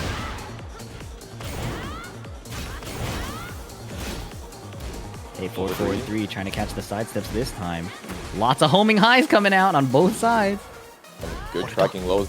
Duck, but no punish. Tragic. He tried the hop kick, and KingreyJr. was ready for the keep out jab.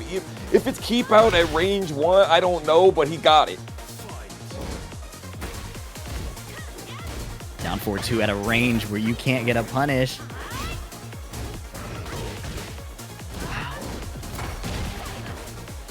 Do anything about that? It's the exerciser. Look at the 2-1 full string connecting. Probably Cris using his jab very interestingly right now. Brawler kick gets the, not a punish, but still in there. Sidestep 2 yet again. That has been the button that KingreyJr. has been destroying RV Cris with. Yeah, no, everybody loves talking about Armor King's linearity, and KingreyJr. is using sidestep 2 to maximum effect. Like, it's so effective against these smaller moves that RV Cris is trying. You're seeing it just as you speak it. Down back 3, RV Cris going for that Hail Mary, but you gotta have to say a different prayer for this one, I think. Forward 2 makes it safe with the charge. He still has heat. Nice swing maybe? Switch the sides? Ooh, okay. Respect the headbutt. Backflipping. Kingrey loves backflipping to try and time out the heat, but then he just eats a kick to the face. Early tornado here is very interesting, but down back 2-3 almost gets the right splat. Honestly, I think RV Cris had it right. Let's check the replay takeover, see if it happens again. Go Saint style. Wow, he's getting so much mileage out of mashing down back 1-2. Does that end it? No, he backs up.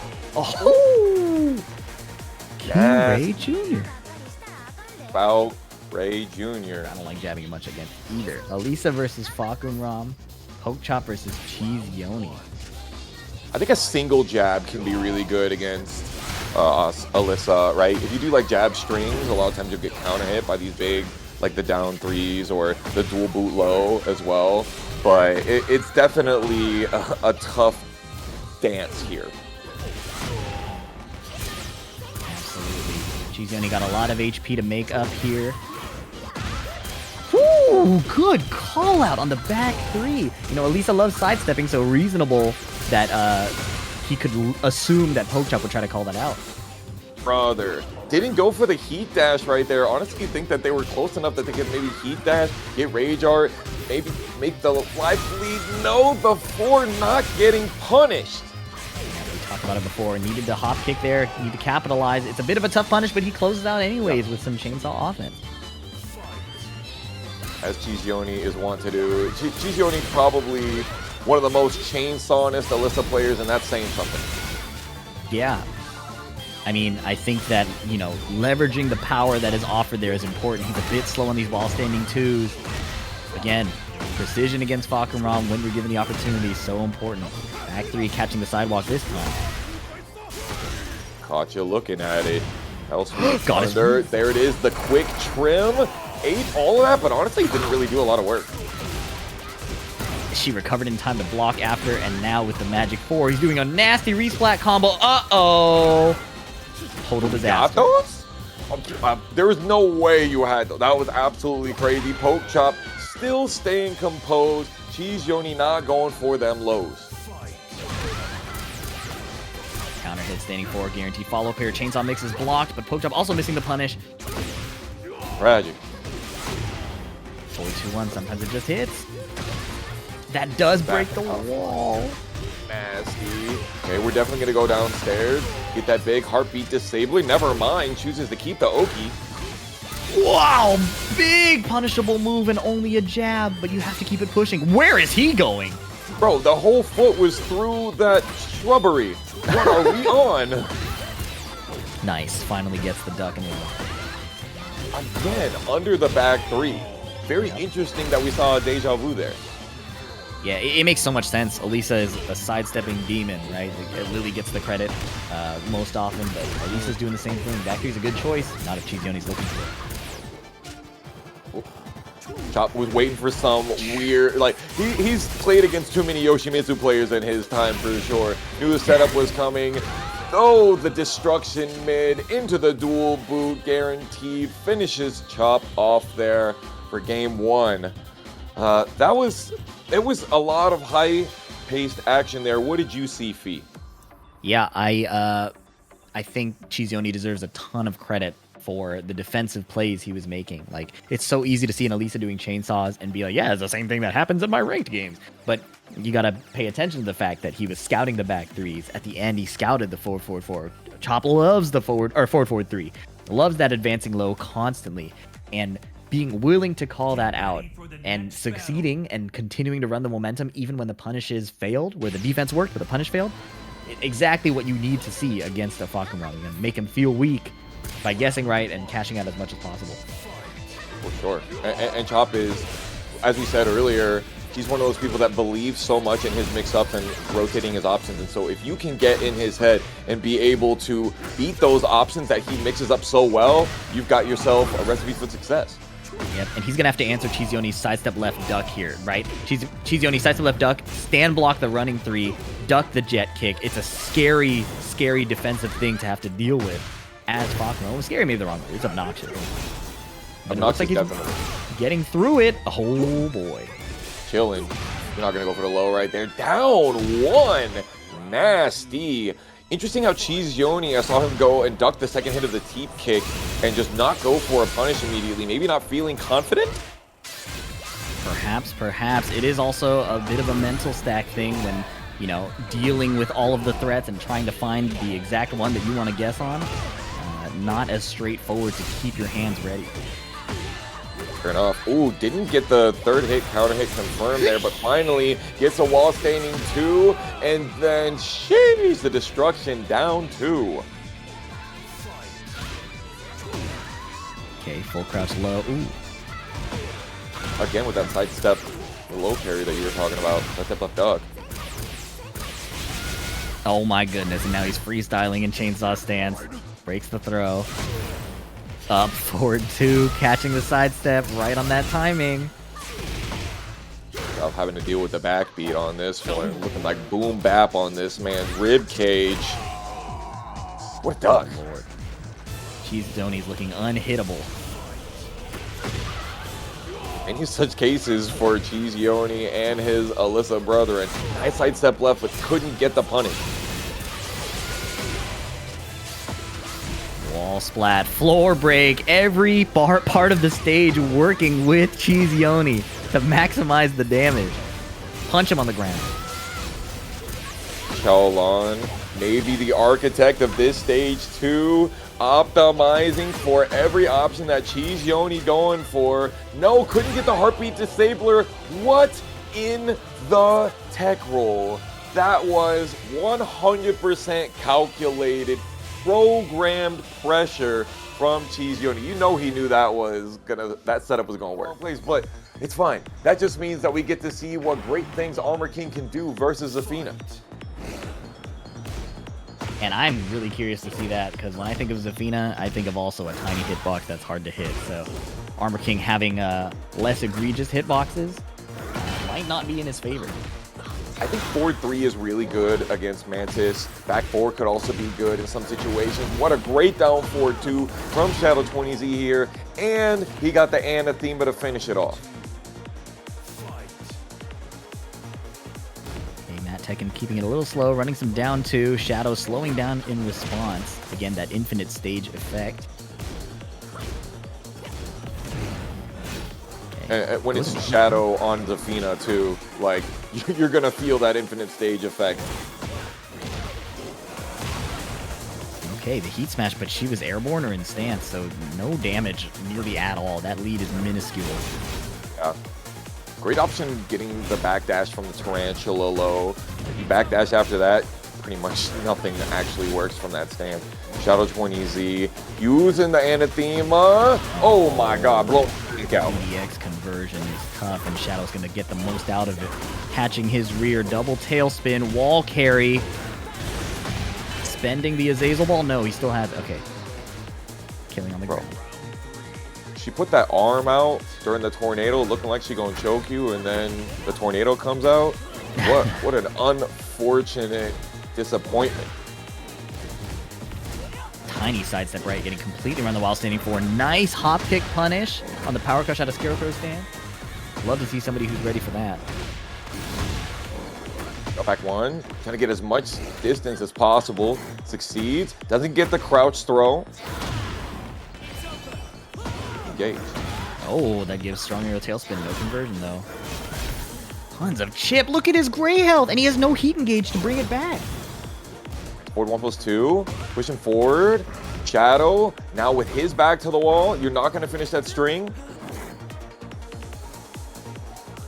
Backdashing, just chilling out, saying, you're gonna figure out how to hit me. Small punish. What? The Zafina hop kick. Okay. The throw whiffed. Like, I swear that throw should have actually caught Shadow out of the air, but it whiffed. I am confused. You know, maybe the airborne state came into play, but the animation looked a little weird. I'm not sure what the interaction there specifically was, but something I'm noticing is the chain throws out of crouch dash all getting broken. You know, like consistently. I don't think we've seen a Armor King chain throw connect on stream today. We haven't. Very interesting. I don't know. I mean, it is a 50-50 instead of a 33-33 like some characters have, but like really interesting that we haven't seen that for sure. Matt Tekken, I gotta think, is hoping to not get the infinite stage again. Get ready for the next battle. Ooh, Midnight Siege. You like that as the Armor King player here for sure, right? Yep, Shining Wizard throw, blowing up the wall would be quite nice when you finally get an opportunity to hit Shadow. 41 damage in the first 2 seconds is unfortunate. And then heat and Anathema. Yep, he tried to hit the BJ parry after the heat engage, but no dice there, and he has a big mountain to climb to get this round back. Shadow has definitely got no wandering eye here whatsoever. Keeps it close to the chest. Sidestep left working at that distance is perfect. Okay, connects the heat smash. He needed that, but gonna have to do a lot here. Have to rob Shadow somehow. That's a good way to do it. Whiff into hop kick. You gotta dig deep into the bag to find a way to rob Shadow. Like that, the wish punish. Beautiful. While standing for one of the undersold tools in the King and Armor King set. Okay, while standing for. Nice to have a button that you know is gonna punish the Scarecrow down forward. Chunky too. You know, it has its own hit spark, which means it does more than 18 damage. Must be nice. Oh, that's the exact number. That's awesome. I didn't know that. Oh, but his legs are getting pieced up. Yeah, that low specifically out of Scarecrow has been catching Matt Tekken backdashing a lot. Looking like Shadow is seeing, you like to disengage. We're just not going to allow you to do that at all. Working the legs, but that's not going to hit her when she's down there. That unfortunate. Which is really interesting because Shadow is usually the one playing the patient game in the back. Ooh, wake up brawler kick. Please blow up this wall so Shadow can't. Yeah, I was thinking about that. There's arguments to be made for spending the wall, saving the wall. You know, I'm never going to hate somebody for spending it just to deny the opponent. But could have saved it to maybe do a Shining Wizard, because now, well, he's dead. No, it doesn't really matter. Yeah. Another hop kick saving him. So I think that's 3 hop kicks for Shadow and only 1 for Matt Tekken. Okay, conversion off the counter hit low. Don't see many of those these days, so. Uh-oh. Zafina does a chunk of chip. Yeah, but she takes that amount as well when she's not in heat. So it's like balanced, technically, question mark? I don't know. Right. Black Pharaoh don't come at me at all. Big whiff punish. That hop kick. Nobody home.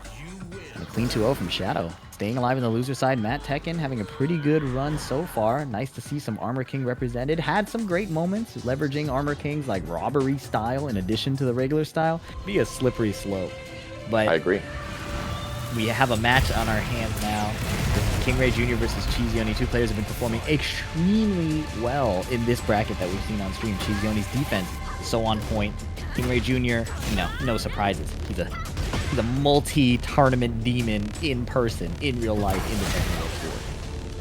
Yep, he's definitely qualified for that Tekken World Tour finals. He's still going to events to ensure that he doesn't go below those spots. Maybe he can get another big breakout performance as he's done multiple times this year, including at Evo France. Cheeseyoni finally moving forward. While standing 2 into the raw dual boot is kind of nasty. Yeah, and that dual boot mid keeps going underneath people trying to high check her. And he's such Look at aces. this. Both players are standing so still because they know that there are high reward buttons that will catch them doing anything, but the mix-ups themselves are not that scary. KingreyJr handshaking this more passive neutral. Then he finds the counter hit. Nice one. Cheeseyoni was definitely going to go for the down 4, 1+2 there, get KingreyJr wall splat, and that could have been a very, very different story right there. Wow, blocked 1+2, slight delay, catching Cheeseyoni's delay timing. I think KingreyJr has a good understanding of how he wants to fight Cheeseyoni. Gets chunked. Another up 4-2. Cheeseyoni is using that button for keep out a lot, and he usually picks great moments for it too. I feel like that's his #1 heat engager we see. Yep, it's one of those non-spammable, it is duckable, but it is so obnoxious when you stop thinking about it for a split second. Even when you are thinking about it, it opens up Alisa to do so much more. Wow, sidestep too. Like 4 or 5 different tracking options in a row there from Cheeseyoni, but unfortunately the life deficit was too much to be able to get over. Okay, forward 3 from Asuka, trying to catch any sidewalking. That marionette, nothing happening. Cheeseyoni with a down forward 2 timing catch. Okay, and of course, eruption. Eddie Van Halen on it.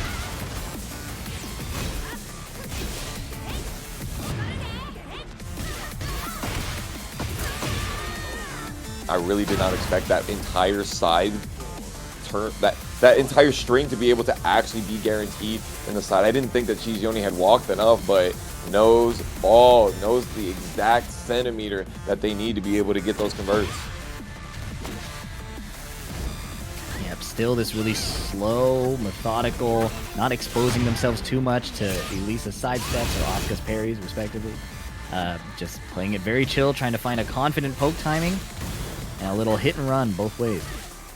Yeah, very interesting. Cheeseyoni being very hesitant comparatively to what they usually are. They're usually much more aggressive in these moments. And now KingreyJr finally in there, not wanting Cheeseyoni to get those chainsaws out again. Big back 3 and almost gets the wall.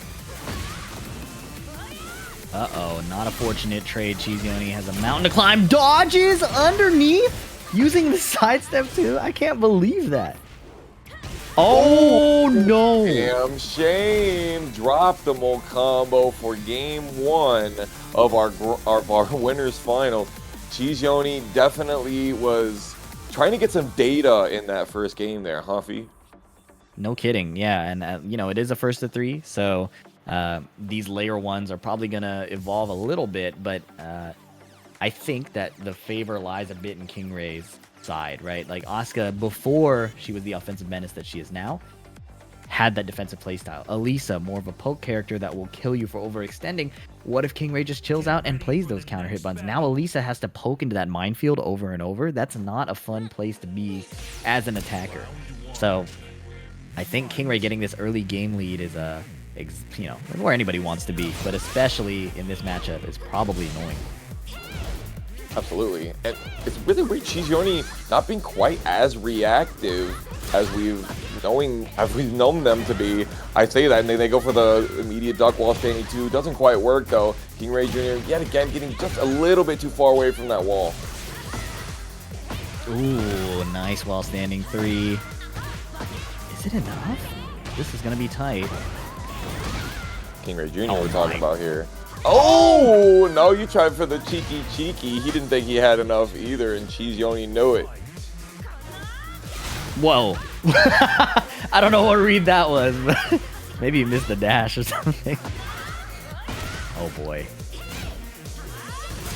Ooh, that step left dog. Cheeseyoni likes that one even in this matchup. I'm not sure if it's they're standing still for a strategy, or are they feeling a lag? I'm not sure, but it is definitely an interesting one. Yeah, well, moving a little too much against Kingrey's forward 3s and other, you know, getting clipped by Asuka hitboxes is not that negligible in this version of the game. So it could be trying to hide his attack timing. There's a lot going on. I mean, he found this counter hit, so something's working, but that dropped. Oh, boy. Uh-oh. And then sidestep 2, finds its mark. Gets the wall blast as well. Definitely don't see a kill right here. Question mark. Okay, but that was a lot. Nice walk! He can do it! Excellent. No, I respect it. The face towards wall stun right there. Maybe not gonna give Cheeseyoni what they needed, but the restraint unfortunately got KingreyJr. the ability to get right back up. I don't know how Alisa could have done like a single hit tornado there into KingreyJr, but clearly that was an ugly situation. Youch. Very tough. KingreyJr. missing the string. He burst. Oh. Yeah, Cheeseyoni standing very still. Respect this, because it's kind of giving like, yeah, you are going to have to come to me. I realize that your character has to kind of kill themselves to open me up, and like not seeing KingreyJr. do any of these down 1+2s either. There's the spike ender he was trying for last time. Oh, finish the string anyways, but can't convert. Can just chop her on the ground. 12 seconds. In and out. Uh-oh, Daki? Can't be doing that. The long-range baseball swing. Forward 1+2. KingreyJr. finishes it out with the cinematic. Kill Bill in a couple of weeks, but we'll watch this movie instead. Yeah, I don't know. This strategy is very interesting, Fee. Yeah, no, it's a new one to me. I understand doing a bit less so you don't get clipped, but this feels like it's going to the extreme, and it's also not really showing its effectiveness in terms of the game count. So I wonder if he's got something else up his sleeve, Cheeseyoni. Yeah, for sure. It's really weird. It's almost like Cheeseyoni is trying something out. And I mean, you're in winners finals, first to 3, long set. You know, obviously you're experimenting here. KingreyJr. is actually the one that I usually know for the stand still tech. Whoa! What is this? So Lily, when I think of this, hits harder outside of being like, you know, like chainsaw stance, like can situations. Lily hits harder. Yeah, forward 4, exactly, right? Lily's hop kick, pretty standard issue option. Forward 4 counter hit, lots of ways to hit Asuka pretty hard. Whereas the Alisa was more of like a poking character, and swinging into Asuka's, you know, annoying a ton. But as we can see, Kingray paying it no mind, getting a colossal lead and the first round. Sheesh. Yeah, I mean, I definitely agree. Cheeseyoni is certainly changing up his tool set as well, and we hear KingreyJr. talk a lot about how linear Asuka is. Going for the homing option right there, so it neutralizes. Big low parry. Cheeseyoni is having trouble keeping his boots on the ground. Resplats into the ground and scaling forward 2. 1-3. Okay, little fuzzy duck. Wonder what he was looking for. Maybe running 1+2 there, but Cheeseyoni, the passive approach not paying off. Well, okay, it almost did, and then just pretty good. Come on! You whiff a button like that, I spring kick, obviously, so you can get wall splat, and you recover in time? That's insane. And part of what I'm seeing here is KingreyJr. not getting psyched out by this standstill playstyle, right? He's still forcing himself to stay disciplined on offense. He ate a hop kick there as soon as I said that, but up until that point, I really believed in what I was saying. Up forward 1-2, little trade there. Lily is off the wall. Uh-oh. Big conversion. Talk about off the wall right there. One of those weird sidewall humbles, kind of like King down forward 2-1, where you're like, I feel like you should have got wall splat there and not be able to get the rest of this combo, but, you know, go off. Does Kingray fish for the down 4, or does he block the rest of this? 14 seconds. Lily's going to have to do a ton here. I think Kingray's content to block. Never mind. Why do I bother? Listen, we've given you your true commentator badge here on TNS live in Winterside Finals. VDX curses consistently across the board. And here we go with Armor King instead. A bit of a fast-forwarded spectator client to get us up to date. Quick commentary here. Giant swing. Forward neutral 2. A lot happening on the screen. RB Cris in the lead. Straight up, Base bing, button bop, for no boom, mark. boom, boom, bop, bam. Okay. Yeah, a dark upper whip we punish. saw a dark upper whip punish. We like that. Okay, Yep. we're going to go through round 2 as well. Sidestep 3+4 combo. This is the most exciting match I have seen yet. Forward 4 heat engage. The throw's broken after the BJ spit. He was able to, he did the throw late. Oh my goodness. Bro, I can see the camera switches being insane even at this speed. Got the first crouch throw on stream. Oh, low parry. Finally, low parry into the shadow lariat brings us back to the future. Yep, fixing the timeline with that low parry. Wow, the game looks so slow right now. This is awesome. Okay. Can get the second hit. Clean sidestep to the rear. Got all of that for free. Today I learned. Breaking the throw. Oh, counter hit from Nomar. He really needed that. Homing button. He's got 2 stacks. He's got heat. And he clips the sidestep at tip range. Insane. You talk about clipping. He definitely did not clip them toenails before he pressed that button. If he did, it certainly would not have hit. Yeah, absolutely. Sidestep 3+4 right when RB Cris wanted to retaliate. Nomar, he may have gone down 2 rounds, but he's starting to figure out when to place his buttons, and the reward is pretty high.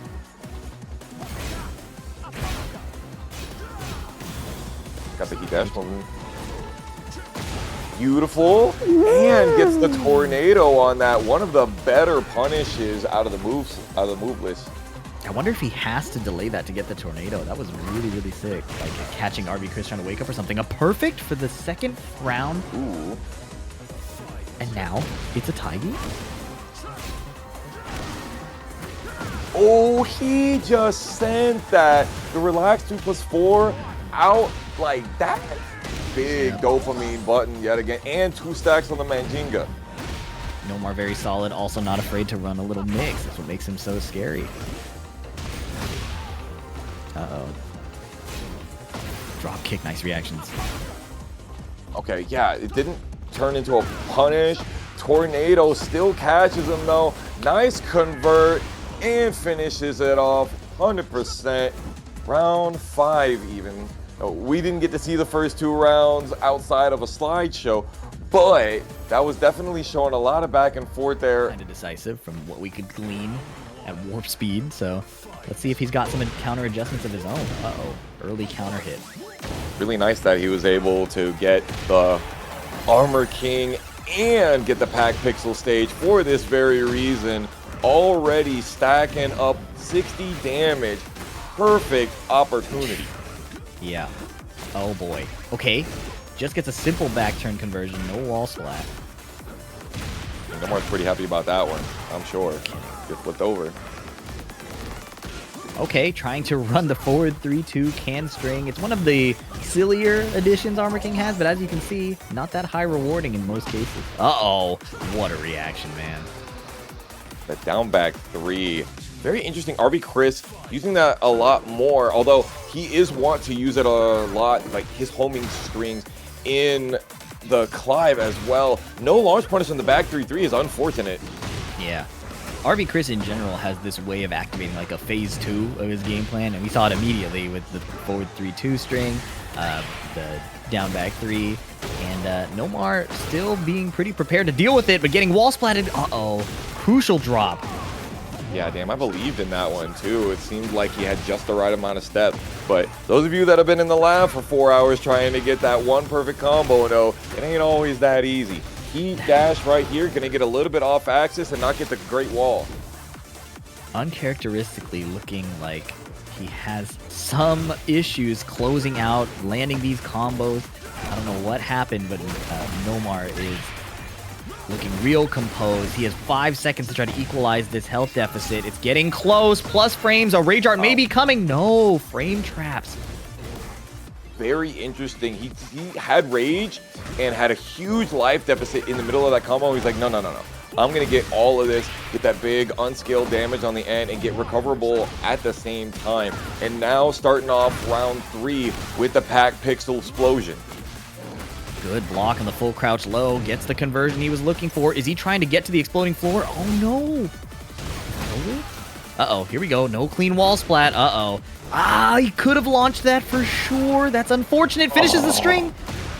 They always forget about the third hit. Gonna go ahead and essentially blow that one just up for good measure. RV Cris staying tight, staying right with the down forward 1-2 counter hit. That took like 8 more interactions than necessary because of this slight scrambly feeling we're seeing where RV Cris is missing conversions and punishes. Nomar, undeterred by how the last round went, is just continuing to steamroll. There's not a lot of HP left. Nice punish. Big punish. Nice. That finally gets a good wall splat. That one's not easy to get a good wall splat on. He has a perfect distance. The Blackguard rush, though. Bad Jag 3-2. Remember when that button was the boogeyman? Yep. And you know what's crazy is Armor King, it doesn't seem like things are really dumb, but things get ugly real fast. A lot of stacking permanent damage, a lot of unfavorable situations. RV Cris, suddenly, from looking like he was about to lose, is speeding up again. Wall splat, bad Jaguar breath instead of the guaranteed follow-up. Very risky tech right there. Will Nomar make him die to be able to say he got away with murder? He did not get away with it. Sidewall saves lives. He punished it. He launches the forward neutral 2. Wall conversion, Rage on one side only. Plus frames. Guess for your life. Dice duck! Oh my wall scanning 4. He's in there. Literally just hit that Rage Art button. He says, I don't need it. Ugh. Slamming you down with a power bomb. Sending you home crying to your mom. And now we're going to game 3. That duck was clutch, man. Like, he dies if he stays standing. If he guesses wrong on the duck, he dies. It's like RV Cris gave the like, from, if you were to watch the gameplay from the outside, at least from my angle, it looked like he was nervous. He was dropping stuff. He couldn't convert. But he stayed cool, handstand at the wall, few like stance changes again, and then he chose to duck. And life on the line. He made the right guess, gets the nice conversion with that while standing 4 into the forward 3-2 string. Now, do we see, like, that was kind of phase 2 RV Cris, but then he kind of went back to his old style and looked like it was working anyways. So what adaptation does Nomar have for him going into game 3? And it was a great option for him to do that duck right there. Like, you saw that your back was to the wall, and he's at handstand right in front of me. If I get hit by this throw, I'm done for. Right there, RV Cris, so situationally aware. I don't expect Nomar to switch off to the Ana because I don't really know if that's going to be super effective versus the Armor King. Armor King can really stop you from playing the same game that Ana plays sometimes. Down forward 1, I know down forward 1 is not as good as it used to be, but down forward 1-2 is now a button like you have to think about that button. But Nomar sticking to the Eddy Gordo here, and now we're in the Genmanji Temple, which is pretty good for RV Cris because Giant Swing much more scary. Yep, and I was talking about phase 2 RV Cris. He ripped out the down forward 2 counter hit successfully. He understands like which parts of his kits are covered and which parts aren't. He has the wall advantage here, but he's in Eddy's vortex. Got trades. We like RV Cris gets caught coming in. The heat burst. 2 stacks from the Angelinfamous. Gonna be really difficult for RB Cris to come back, and a couple of jabs ain't gonna do it. And Nomar had no desperation to end it with like a big hit. He just like, I can chip him like 3 times and I'll win. I just got to keep it cool. Uh-oh. Nice one. Back dash, low block getting out there. Wall standing one. Having fun at the wall. What's the Oki looking? Ouch throw. Hard. Interrupting the stance this time. Back one doesn't counter hit launch anymore. That was an interesting choice. Must be nice. RB Cris getting hit by the back 1-4. Nomar so good at getting all of that damage from those counter hits, sending it at just those right moments. This round is absolutely going RB Chris's way. Chain throw doesn't break the last one. 60 damage. That last leg was 25 on all of it. Nasty. I didn't see the blue sparks come in, but they must have. Yeah, and there's really, I think there's nothing you can do to stop Armor King from robbing you, right? Like you can try, you can cover some things, but it's either the chain throws, it's a random hop kick, down back 3, and RB Cris is finding the ones he needs. Counter hit down 4-2 from 4, and I mean, you also can't discount the defense. 2 launches on the lows in a row, beating Nomar's persistence. Absolutely. Yeah, Nomar's been looking at RB Chris's toes consistently here, and RB Cris doing so great. Back-to-back 80 damage combos and just neutralizing Nomar's lead. What a low parry, man. What do you do to that? He just guesses right. He just has his defense too tight. And if Nomar just goes mid now, it might feel a little silly and obvious, but if he goes low again, he'll just die. So how does he play the mix-up game when RB Cris is on set point to eliminate him? He gets floated by the heat burst. This combo is not where you want to be. Ooh, lucky for Nomar. Getting another chance to get out of there. Not sidestep riding. Okay. Look at all that recoverable. He could be dead. That could be it. Oh my god, 1 pixel. You can't down stop 3 Armor plus King. 4. Down 3 plus 4. It's such a tough streak. Even if you block that one, the second hit could be high or mid afterwards. You can down jab for option select. Lars is a really interesting choice. You're not wrong about that one. I didn't know Cheeseyoni had a Lars. Neither I. This could be... I'm not sure if the connection is sus or if this is Cheeseyoni's ideal strategy, or maybe they're button checking. Yeah, button checking, not something that we typically do in a bracket like this, but if the connection is feeling wonky, what in the forward 1 plus 2? That is just the playstyle. It is stand still, visually react to what the opponent's doing. So Shadow does the back 1 plus 2, which is a bit of a slower button, 16 frames, not really that slow, but it happens at a range where it'll clip him, and now he's steamrolling. Shadow will not engage, will play the timer. Yeah, I'll just sit in this stance that makes it really difficult for you to do anything about. Oh, sidestep, lightning screw. This guy's playing like a dick. But dropping the combo, that's crazy. Whoa. I'm seeing buttons in places I've never seen before. Nice block, but not launch punishable, unfortunately. Almost got the pick up with the down forward 1. Not smooth. Cannot get away from me. Been really... It feels so weird when you play in losers finals against somebody who it looks like you dropped your controller, but, you know, he's still giving him space, still showing him respect.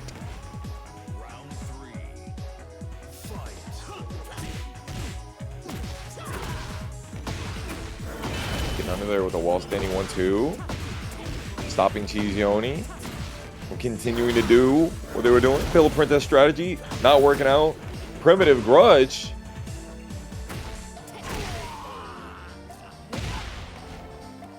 This is a very surprising way to see the gameplay, but it would check out if there were possible connection issues or controller issues or something like that. But I wonder what's going to happen in the subsequent matches. Will Cheeseyoni try it again on Alisa? I mean, he readied back up immediately. Yeah. I think Shadow is like probably messaging right now, being like, so are we playing that match or what? Like, are we good? Are you good, brother? You need to go take your dog out or something? Like it's just so weird. the play style to the point where even on commentary it feels weird. Yes. Okay. Get ready Well. for the next battle. Let's see. Wow, he is throwing the kitchen sink at Shadow 20Z. Cheeseyoni trying to go for the gold split of the redemption bracket, it looks like. Cheeseyoni went for Claudio here is really, really interesting. You want to talk about a character that Shadow's got matchup knowledge against.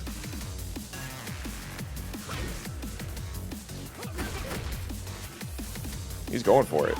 He's really full sending this option and said, well, I'm already guaranteed top 3. I didn't do any worse than I did last week. So let's see if I can stand still and aura farm to my way to victory. Okay, forward 3. Stance pressure, Shadow. Very comfortable with a slower game pace, right? So, okay. The slowest sidewalk ever. Did not get the wall splat. Shadow using the anathema, not quite yet. Long range, hop kicks, go for that. Have fun with that over there, brother. Truly trying something unprecedented. In addition to our inability to spectate the matches from before, we have the inability to interpret Cheeseyoni's choice of playstyle over the past few I games. hear that they got some of that wacky tobacco up there in Canada. It must be something Cheeseyoni's on it. Whatever mold is growing on that cheese that this cheesy devil has got going on is definitely taking hold of him. This does give me a fun opportunity to talk about, I guess, like movement in neutral, but let's see how the match plays out first. Remind me if I forget. Okay, heat smash low, jump back, hop kick, diabolical stuff. He's kind of showing like, is movement necessary to get wins? Beautiful duck under. Thought that Shadow 20Z was gonna think that he's gonna stick in that corner. That was kind of crazy. I don't think he has a Claudio combo based on what I'm seeing. He does not seem to. I'm continuously confused. Step right, holding back, working out versus the hop kick. Shadow still with his back to the wall, but Cheeseyoni not really showing that he's gonna optimize whatever it is that he has in retaliation. What in the?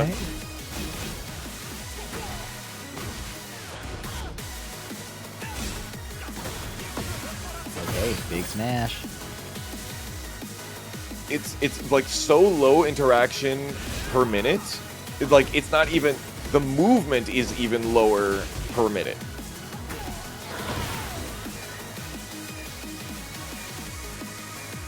Oh my goodness. Shadow, whoa, the sweep, and Cheeseyoni blocks. What happens next? Down 4-2. I like that because the low's a little obvious. He really was checked out. Sweep to close out. Okay. So what I was going to say is this opens up an interesting discussion on like why people move in neutral in the first place, like why KBD, why forward dash, stuff like that. And part of it is that if you're the one sitting still, yes, it's easy to react to what your opponent's doing. Yes, your opponent is attacking into you, and they can't predict anything you're about to do, right? On the flip side, when the opponent is the one who is the one moving, they dictate like the points of reference for where the neutral interactions happen. So like if I'm standing still and Ulsan dashes at me once, you know, he is dictating what happens next. I'm reacting to his movement. So in a way, even though I have like full actionability, I'm on the back foot.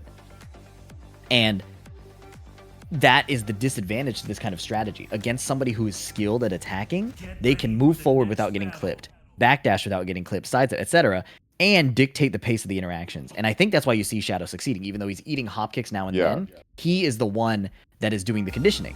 And even if Cheeseyoni tries to be completely random, Shadow will be able to discern things with his offense and capitalize when necessary. And depending on how tapped in Cheeseyoni is, he can hit a snake edge, right? So yeah, Shadow's like forward dash back. Oh, go ahead, sorry.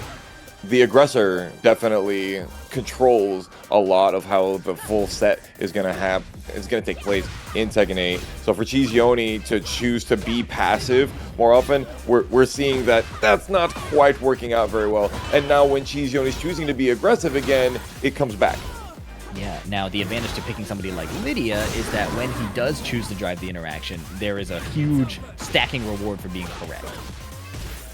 Shadow keeping it small now in exchange, clipping the sidestep, kip up, and stood a little too still, eating the low when he's within that threat range.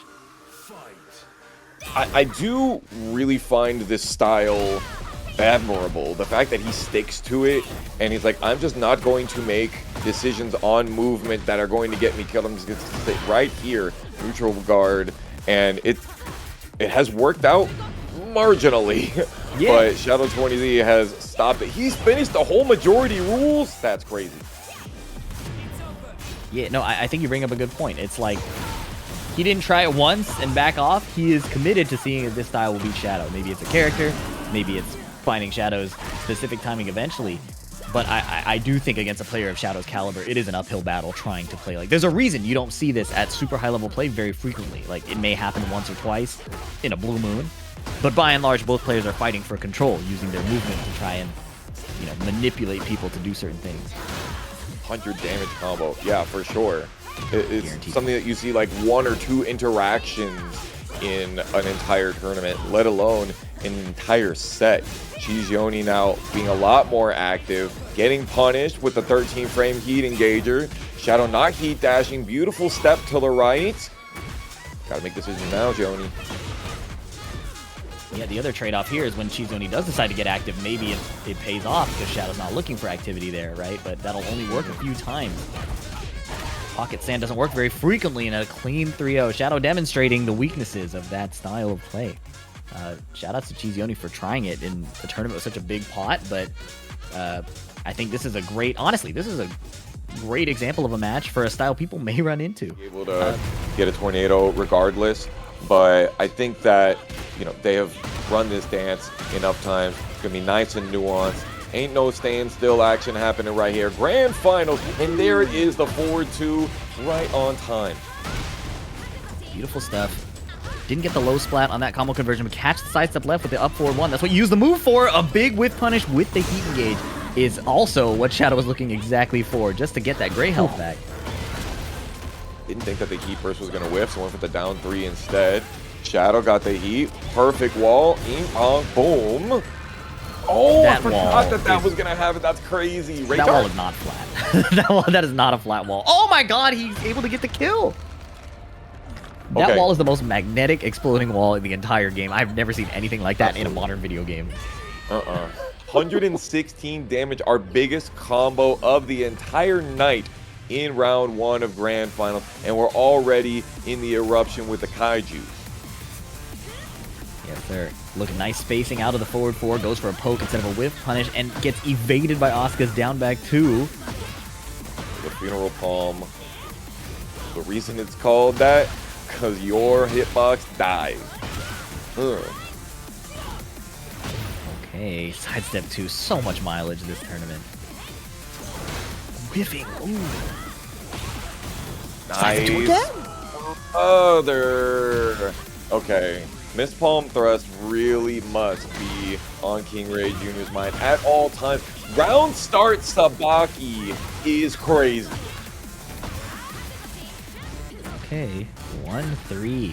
It's, you would think, just low parry, right? Shadow, you're a pro, but there's the 1-1 extension that is actually really annoying to deal with, and the low is not that troublesome. Now, this combo is certainly a lot more troublesome. Standing 3 for some Oki. Wow. Off axis, the second hit gets the realignment due to Shadow expanding the hurt box. Yet another miss palm thrust. Heat engager, got the Naniwa. Punishment while standing 1-3. Free conversions, forward 2, flip over. Now it's time for some chip, getting Shadow closer to rage. Now the down 1+2s are really in play. Uh-oh, power crush in the combo. Yep, big risk right there for Shadow 20Z, but you know, take the risk while you have the opportunity. Run in the Tarantula down forward 1, still killing it. Okay, sweeping the feet. Both players in rage. Nobody wanting to commit to too much.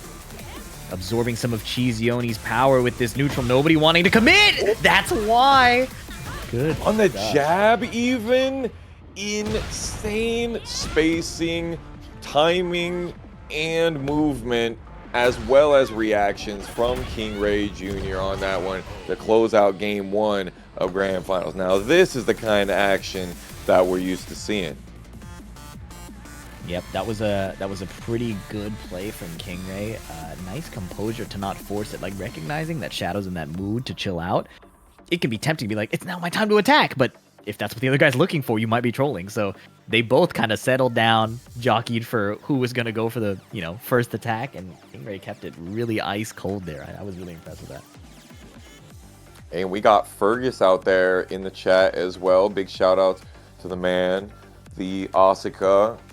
The Asuka period, right? Even shown that on the world stage, but KingreyJr, of course, been grinding and continuously grinding his gorilla knuckles into their opponents in grand finals. Can he be stopped? Big whiff from downtown into a FDX combo from the boy wonder of the US. That's not what you want to see, but luckily Shadow gets off scot-free and it's more or less equal again. Nice sidestep right. Beautiful. Out of the way of the Shadow hug.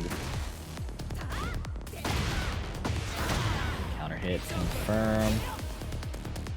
Standing 3, but doesn't go into stance, just backs off. He's the one in heat. You would think he wants to push his advantage, but a whiff punish is good. Not a big one. Okay, he bursts there immediately. Okay, Shadow thought he's got the backdash. Not quite. There we go. Got the punish. Something extra maybe? Get pushed back. No way. A clean wall splat? Oh, and then he 4-4-3s there into the punishable? I don't know about that one, Chief Greedy. Wow, we've seen so much down back 1-2 go undug. He showed down back 1-4 a lot earlier. And so if Shadow had his eyes on those matches, maybe he's thinking that he saw it already? I don't know. No, I have to agree. I think representing the string mix in your other matches is a real thing when you're being studied. Convert to kill. The floor's lava. One of those. Don't eat those crazy throws. Chip damage. Both sides. Okay. Yeah, you ain't stepping that.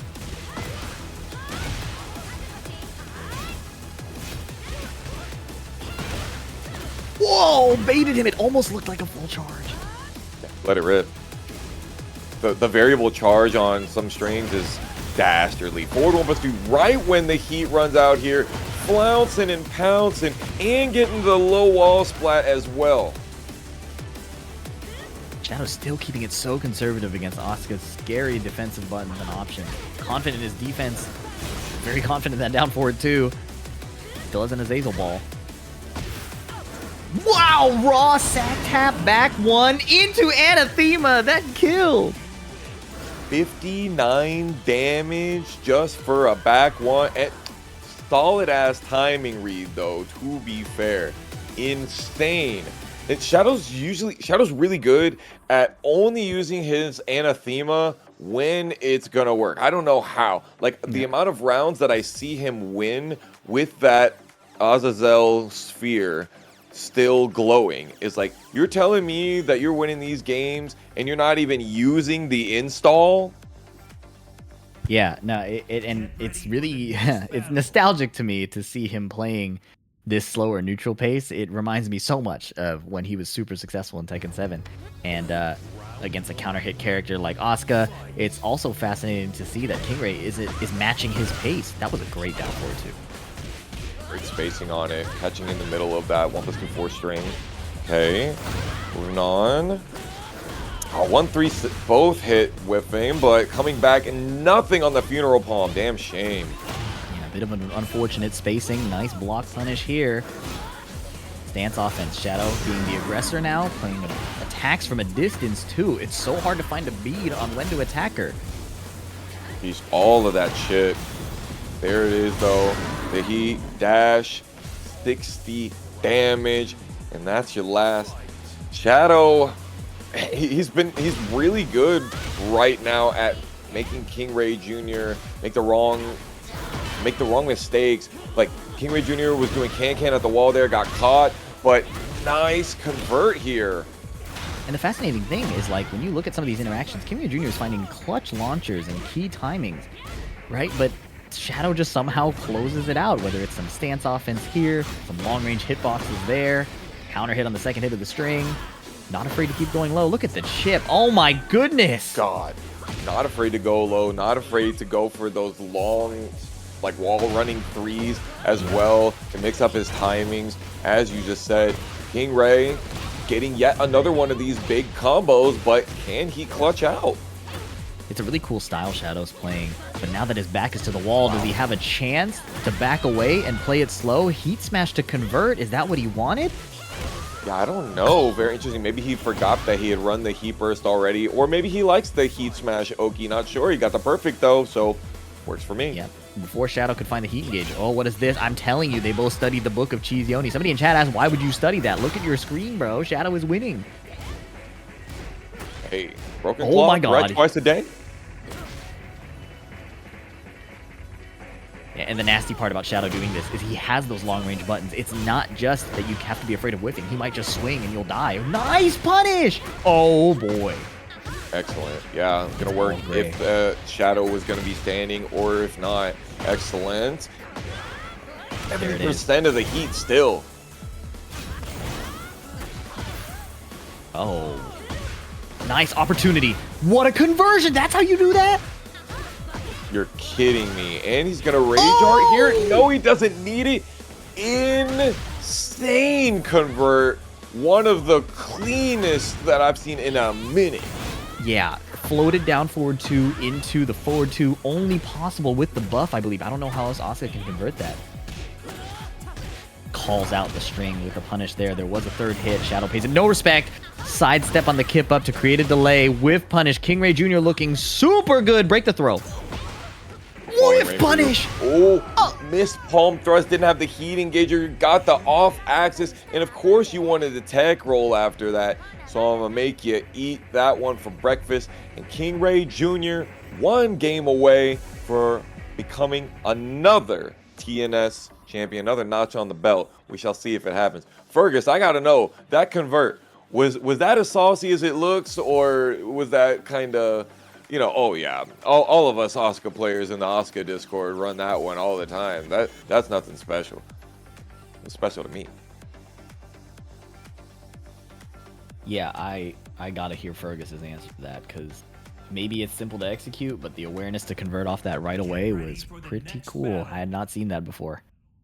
For sure, and he could have just gone immediate rage art and taken the situation afterwards, but he knew he was going to be able to get all of that. All right, here we are, small stage, Genmaji Temple. Maybe we see some more of those running 1+2s from Shadow as well as from KingreyJr. Shadow gets the first blood in the heat engager though. Both these guys showing nice combo optimization. Clean wall splats, clean conversions. Can is no good against the Tarantula stance though. He is out of there though, I'll say that. Okay, KingreyJr trying to go for those 4x down 4-2s. Not happening. Shadow right back in the driver's seat. Shadow instantly mixing up that string. The first one got power crushed. Look at this. They're running it back and forth. Like, do it again, do it again. And now Shadow just doing the first kick of the string. There's a real mix up there. Kingray can't armor his way out of trouble each time. Big whiff! Ooh. Small punish. Nice. Chillin'. Breaking the throw. Staying on top of you. Or 1+2, not working. Oh, the what? Crazy trade. Shadow still having heat, but not getting to use any of it. KingreyJr robbed this man. Oh, down back 2 extension into stance. New stuff. Have not seen that all set. Plus frames. I feel like I counter haven't seen hit. that all season. That's crazy. Another trade. Okay. Shadow was mad aggressive earlier. Now he's completely chilling out, not wanting to give Asuka anything. Nice step. Wow. Yeah, and KingreyJr wasn't getting a lot of the chip damage back in that situation either. Can't get a launch punish from that. KingreyJr doesn't go for knockdown. Gets knocked up though with a down forward 2 Shadow 20Z, trying to tie it up quick. Shadow's been creating a ton of these whiffs, and then once he gets this opportunity, he starts running some Season 2 offense, and it looks so effective. Like, look at this. Okay, now with the lead, he backs off. Oh, Try to clip her movement. the back one plus two. Ooh, Joonya now in an advantageous position. That was disgusting. He had Okay. his timing with the Magic 4, but he did not count for the fact that Shadow would hit Heat Burst. Any other button, Shadow dies for that, but not the Heat Burst. Wild. Crazy. Crazy. And then the double low on the end. Cheeky, cheeky. KingreyJr and Shadow20Z on final game of Grand Finals. Could end up getting ourselves some more. Chad, I want to know what you think. Joonya or Shadow, who do you like right now? I've seen some people saying that it seems like Shadow should stick on Zafina. Obviously, he's forced to when he wins the game, but no telling if a reset happens. Should he stay on? You can change a completely different character. It's a completely different set to that. We'll see how that turns out. Already starting with the Ortiz farm. Back three, KingreyJr starts off with not quite the play, it seems. Shadow, really successful strategy is pushing the offense as much as possible once he has the advantage and then backing off. But Kingrey is so good at sniping his timing. It's happened multiple times and it's where he's getting his wins. Uh-oh. Not here, though. Bro, that long left leg that Shadow keeps putting out there, especially when Joonya has his back to a wall, has been doing that work. Step cleanly! Any back turn launch? Wow, that was a lot of damage. All permanent. Yup. There's a lot of black on that side of KingreyJr's life bar. Losing a lot of heat here. Shadow trying to get himself a counter hit. Not quite working out, but Shadow got heat of his own. Back to Nooch. What in the convert again? Back at you? You thought you had sauce? And this is why I love the character specialization. You get to see conversions like this. You get to see answers to situations that most people would be lost in. Oh my can. Must be nice. That great kick Sabaki being safe on block, setting up those big setups. No 17 frame punish from Shadow20Z. Still comes away with the round though. That was a diabolical forward 2 attempt too. Again, Asuka's rear. No heat engage this time. I guess he held forward that time to be able to turn around quicker. Makes sense. There's the counter hit 1+2. He's been fishing for that for a minute. A long time. Hell, full games he's been looking for that one. Touching them toes. Still trying to get you to duck. Not happening though. Look, Shadow chilling out again. He was so aggressive when he had advantage. Now, don't play into Asuka's strength, which is the neutral. Defensive neutral, I should say. Nice move. Okay. Gonna be a lot of scaling here after this balcony break though. Oh boy. Oh my god. And good Oki. What a block! Takes the floor. For the combo. Another scaling situation right here. Are we gonna get over to the wall? Choosing to go for the tornado fist. Blowing it up. And it's the timeout that does it. Shadow20Z resetting the bracket versus KingreyJr. Tekken Never Sleeps, number 91, not over just yet. Time scam combo is so smart. The fact that Rage Art freezes the timer could have created more instability than Shadow. Knowing the situation, knowing the wall, knowing how many hits he could sneak in there, and playing the guaranteed out as long as, you know, he didn't drop the combo. It was a single player game at that point, right? Like, if he allows KingreyJr to play the game again, it opens up more risk. But as long as he's solid and sticks to his practice there, that was a great stable choice to end the game and take the reset. Facts, and Shadow sticking with what works, sticking on the Zafina. We're on the Sanctum here. Some hard wall breaks. Let's see if they end up coming into play, playing a big part here. Shadow has been doing, it's very much like Chop, how he will go for those lows. KingreyJr doesn't really have that because the lows for Asuka, they don't have that approaching quality. Yeah. Until that whip punish down forward too, Shadow's also been so successful too, right? It almost feels like a Hwoarang style Zafina, you know? Get into stance, get up close, and keep pushing for damage. In the neutral, chill out a bit. See where the openings are, because Asuka's too scary to keep swinging into. Yeah, I remember back in Tekken 8, for Rusty Fausting's very first tournament here, he was talking to me about Zafina, he's like, I can actually make people press buttons now. She's actually scary now. She can actually put on an offense. Shadow trying to get away from this wall here. KingreyJr. sticking with that life lead, and Shadow still pressing forward with 3 lows, 4 in a row. KingreyJr. did not fold. The mid eventually came, and he continued to handshake the lows. Good stuff. Good HP management and awareness of the situation. Yeah, he knew that there was just no low outside of a snake edge that was going to get him hit by big knockdown or anything like that. You are finishing strings a little bit early, my man. Remember, this is game 1 again. Game 1 again. Tons of data they've had over the years, right? So, definitely something Shadow is willing to be chill about. The extension of a string there. He's in no hurry to end this. Got the reset already. He knows it's a long mountain to climb. Crazy throw fake animation right there. I can't remember the last time I've seen that one. Both of them being really conservative. Yeah, and I saw them both doing their advancing mid safe tracking move. Clearly trying to shut down the defensive movement. That one's gonna send it finally in the round. Shadow 20Z, KingreyJr. on the Sanctum with the chill music in the background. And you know it's because we are sitting pretty and we're gonna go the distance when these round counts have it.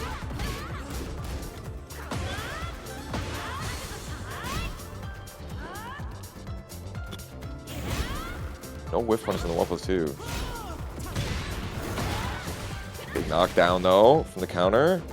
Now Shadow feeling himself in the background. Okay.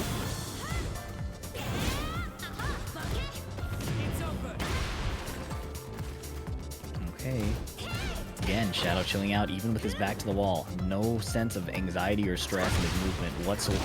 He got countered.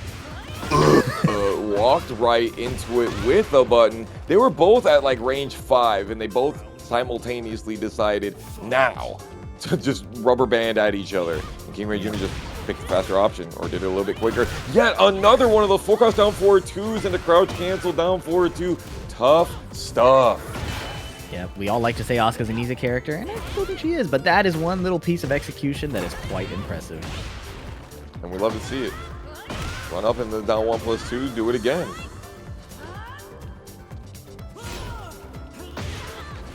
Sweep the feet. Continuing the stance pressure. Single jab. What a low parry, man. Actable? Question mark? Oh, 1 pixel. Oh, of course he low parries there. Oh my god. That wall just hated both of those players to the point where like whoever is gonna just not combo anymore is gonna be able to get the dub on this. Game 1 to KingreyJr. Do you, in that situation, you low parry into immediate rage art for the max damage? Because Shadow had like no life left, so it would have done the max damage and he would have got 13 health back immediately.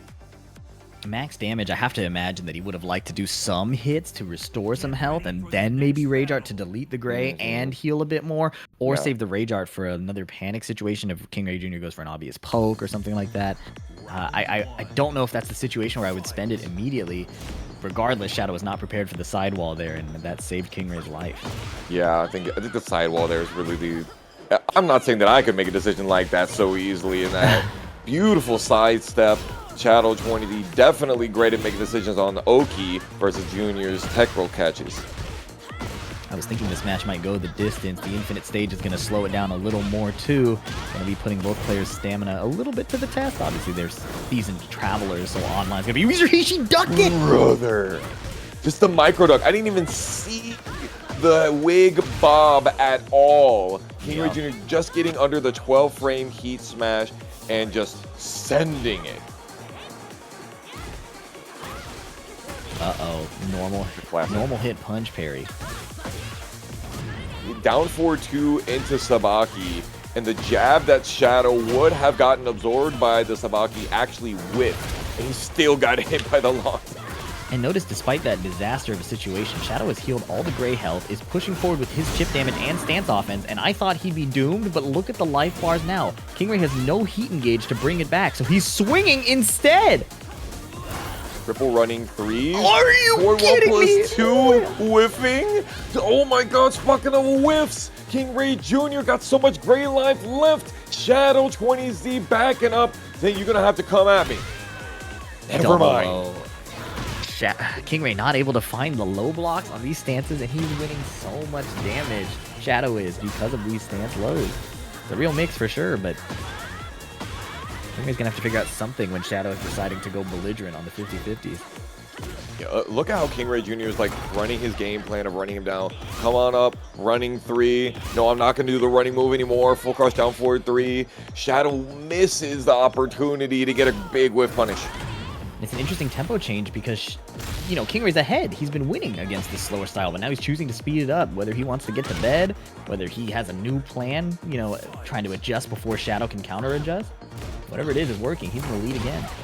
Sure. I mean, maybe he finally got himself a job. Going to be able to wake up early and clock in. We shall see. We all have the same 24. Let's see how Kingray going to use the last one of his tonight. And he's going to use it to get floated out of his wild standing 3+4 counter hit launch of his own. This is a Kingray combo for sure.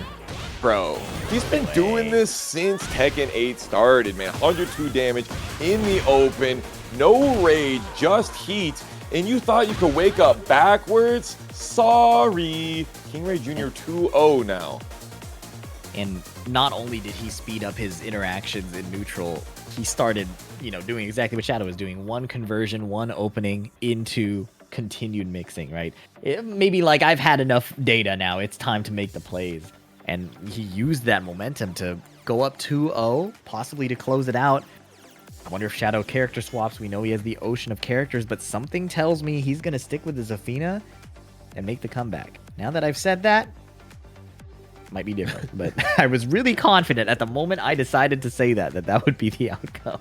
Yeah, for sure. I definitely think he sticks with the Zafina as well. It definitely was working super well in the grand final set, and he had been playing Zafina. As far as I could tell, that was the character that he chose to use throughout this bracket. All the matches that we saw on stream were with Zafina, so it makes sense that he would stick with the girl, the one that got him his first W against Arslan Ash back in the day. Let's see if he can keep it together. Oh my god, blowing fire on the sand, trying to make some glass, beating Shadow's ass on this one. Big whiff! Shadow it's fascinating because some of the whiff Shadow is so prepared for, and other times it looks like he's caught off guard by the fact that Kingray whiff. Okay. Alright, brother. Is this the return of the Yoni strat? I will Backflip. still say KingreyJr. piloted this many TNSs ago, and he's known for the stand still God stand. So I will give him this as the maestro of this one.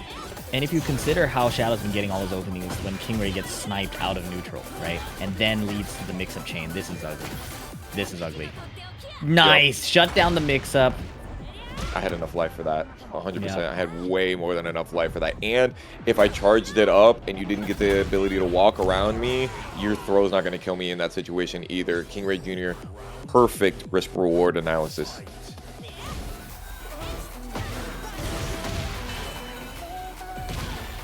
Running tackle. Have not seen that for a hot minute. A great Oki option. Really worked out, but unfortunately, the knockdown gave Joonya the opportunity to bounce back.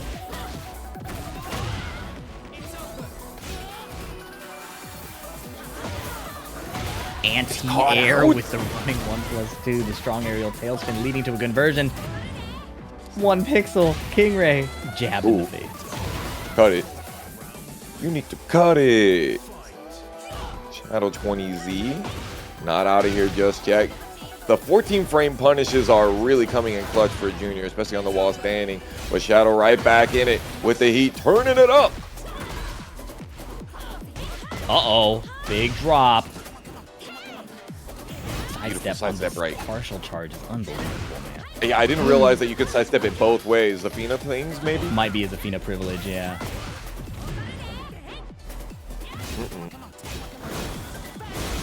Yeah, just getting as much healing as possible. Good choice. Quick punish. Quick punish from KingreyJr. Tournament point. That was really unfortunate for Shadow to miss that whiff punish back there a couple of interactions ago. KingreyJr. said, I know exactly what you should have done. Funeral Palm getting stuffed out. Shadow still putting on pressure and aggression, not getting a whiff punish yet again. A colossal lead here, half HP, all permanent. Shadow, something has awoken, but Kingrey only needs like 2 opportunities. Boom. Swift heat burst shut down by Shadow. You know, you're 2-0 with 2 rounds up. You are on tournament point, but this is the moment. Hit it or quit it right now, Shadow 20Z.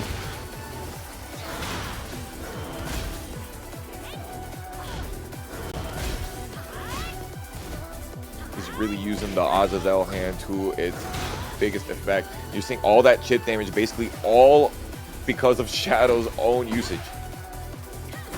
Kingrey canceling the forward 2, getting saucy and running face first into Shadow's down forward 2. This is likely to close it out, and if not, it's going to be a one-hit mix-up situation. Kingrey would have to really rob him. I think Anathema's enough. 1 pixel? Shadow. That was wild. Yes. Wild. Honestly, you were like, I think it was going to close it out, and my brain was like, there's no way. There's way too much life on KingreyJr.'s life bar to close it out, and it still was way closer than I thought it was going to be. Like, straight up 3-4 health.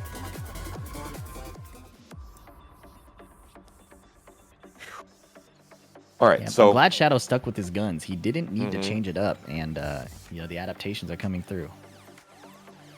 Yeah, and I don't even know if it has been as much. Well, I will say I'm seeing a lot different when it comes to like Shadow hasn't been running the stance mix as much as he was previously. You know, lows into lows, we saw quite a lot of in the grand final set. Now we're in the grand finals reset. We're seeing a lot less interactions back to back, immediate timing interactions from Shadow. And now that we are where we are, Coliseum of Fate, KingreyJr. was like insane amount of pressure consistently. Now we're back into that sort of middle ground. When am I gonna press? My timing is now much more a miasma as opposed to an expectation that you can predict. Yep, absolutely. And we saw Kingrey turn it up almost like untriggered. Like it was kind of like he just decided there was a time to speed it up. And it didn't seem like it was brought on by a choice Shadow was making. I wonder if he has more of those kinds of like modulations in the tank. Like I've decided we're at this tempo, now you're going to follow my tempo this way, you know? It worked out for Shadow in this case, closing it out, but it was really close. Easily could have been closed out by Kingrey in that last game. For sure. All right, Phoenix Gate, do you think this changes anything, this stage pick right here, or do you think it's going to stay pretty even? I'd say big thing, Asuka getting floor break access with like the up forward 2 punish. It's going to be really good. We saw Shadow get an insane combo earlier off of like the magnetic wall that explodes, so I'm sure Shadow is looking real comfortable hitting the legs over and over here. 5 times he goes for the Tarantula low. 5 times. It was looking like Winter Brawl. You know if you know. KingreyJr. with his back to the wall right here, and Shadow trying to keep him there. Great heat burst timing to shut down the extension of the string, but he doesn't have much HP. Can does not counter hit throws like that. Get to get up.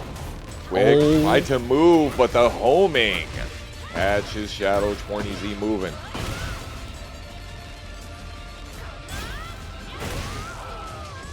Bro, very interesting throw there. You think that Shadow thought maybe a power crush is coming?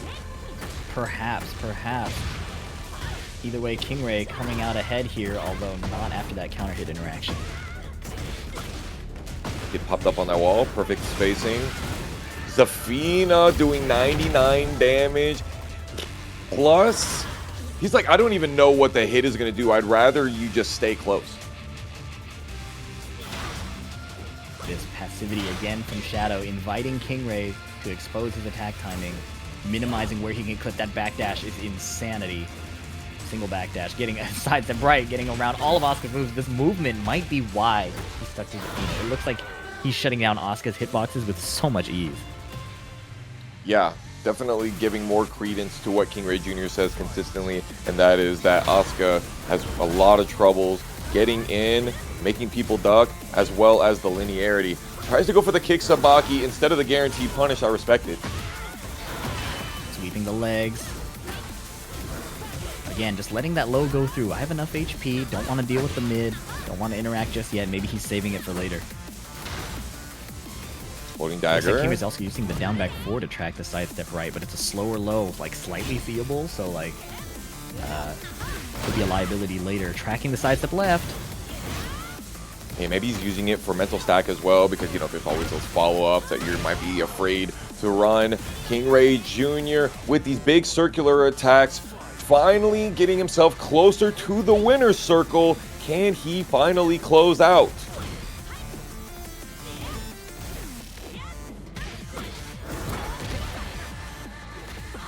Synthesizer.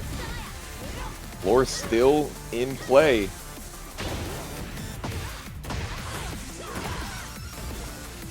Uh-oh, big drop. I think that was like maybe a wall running input that we missed there. Unfortunate, Shadow not getting the launch. No punish on the missed palm thrust, but not for lack of trying. Oh, Spring Daki. extension again that catches the armor attempt from Kingrey. He does not have much health. Can he get into heat safely, or will he get poked out? Full string from Shadow. He sent it. You only get 13 frame punished for it.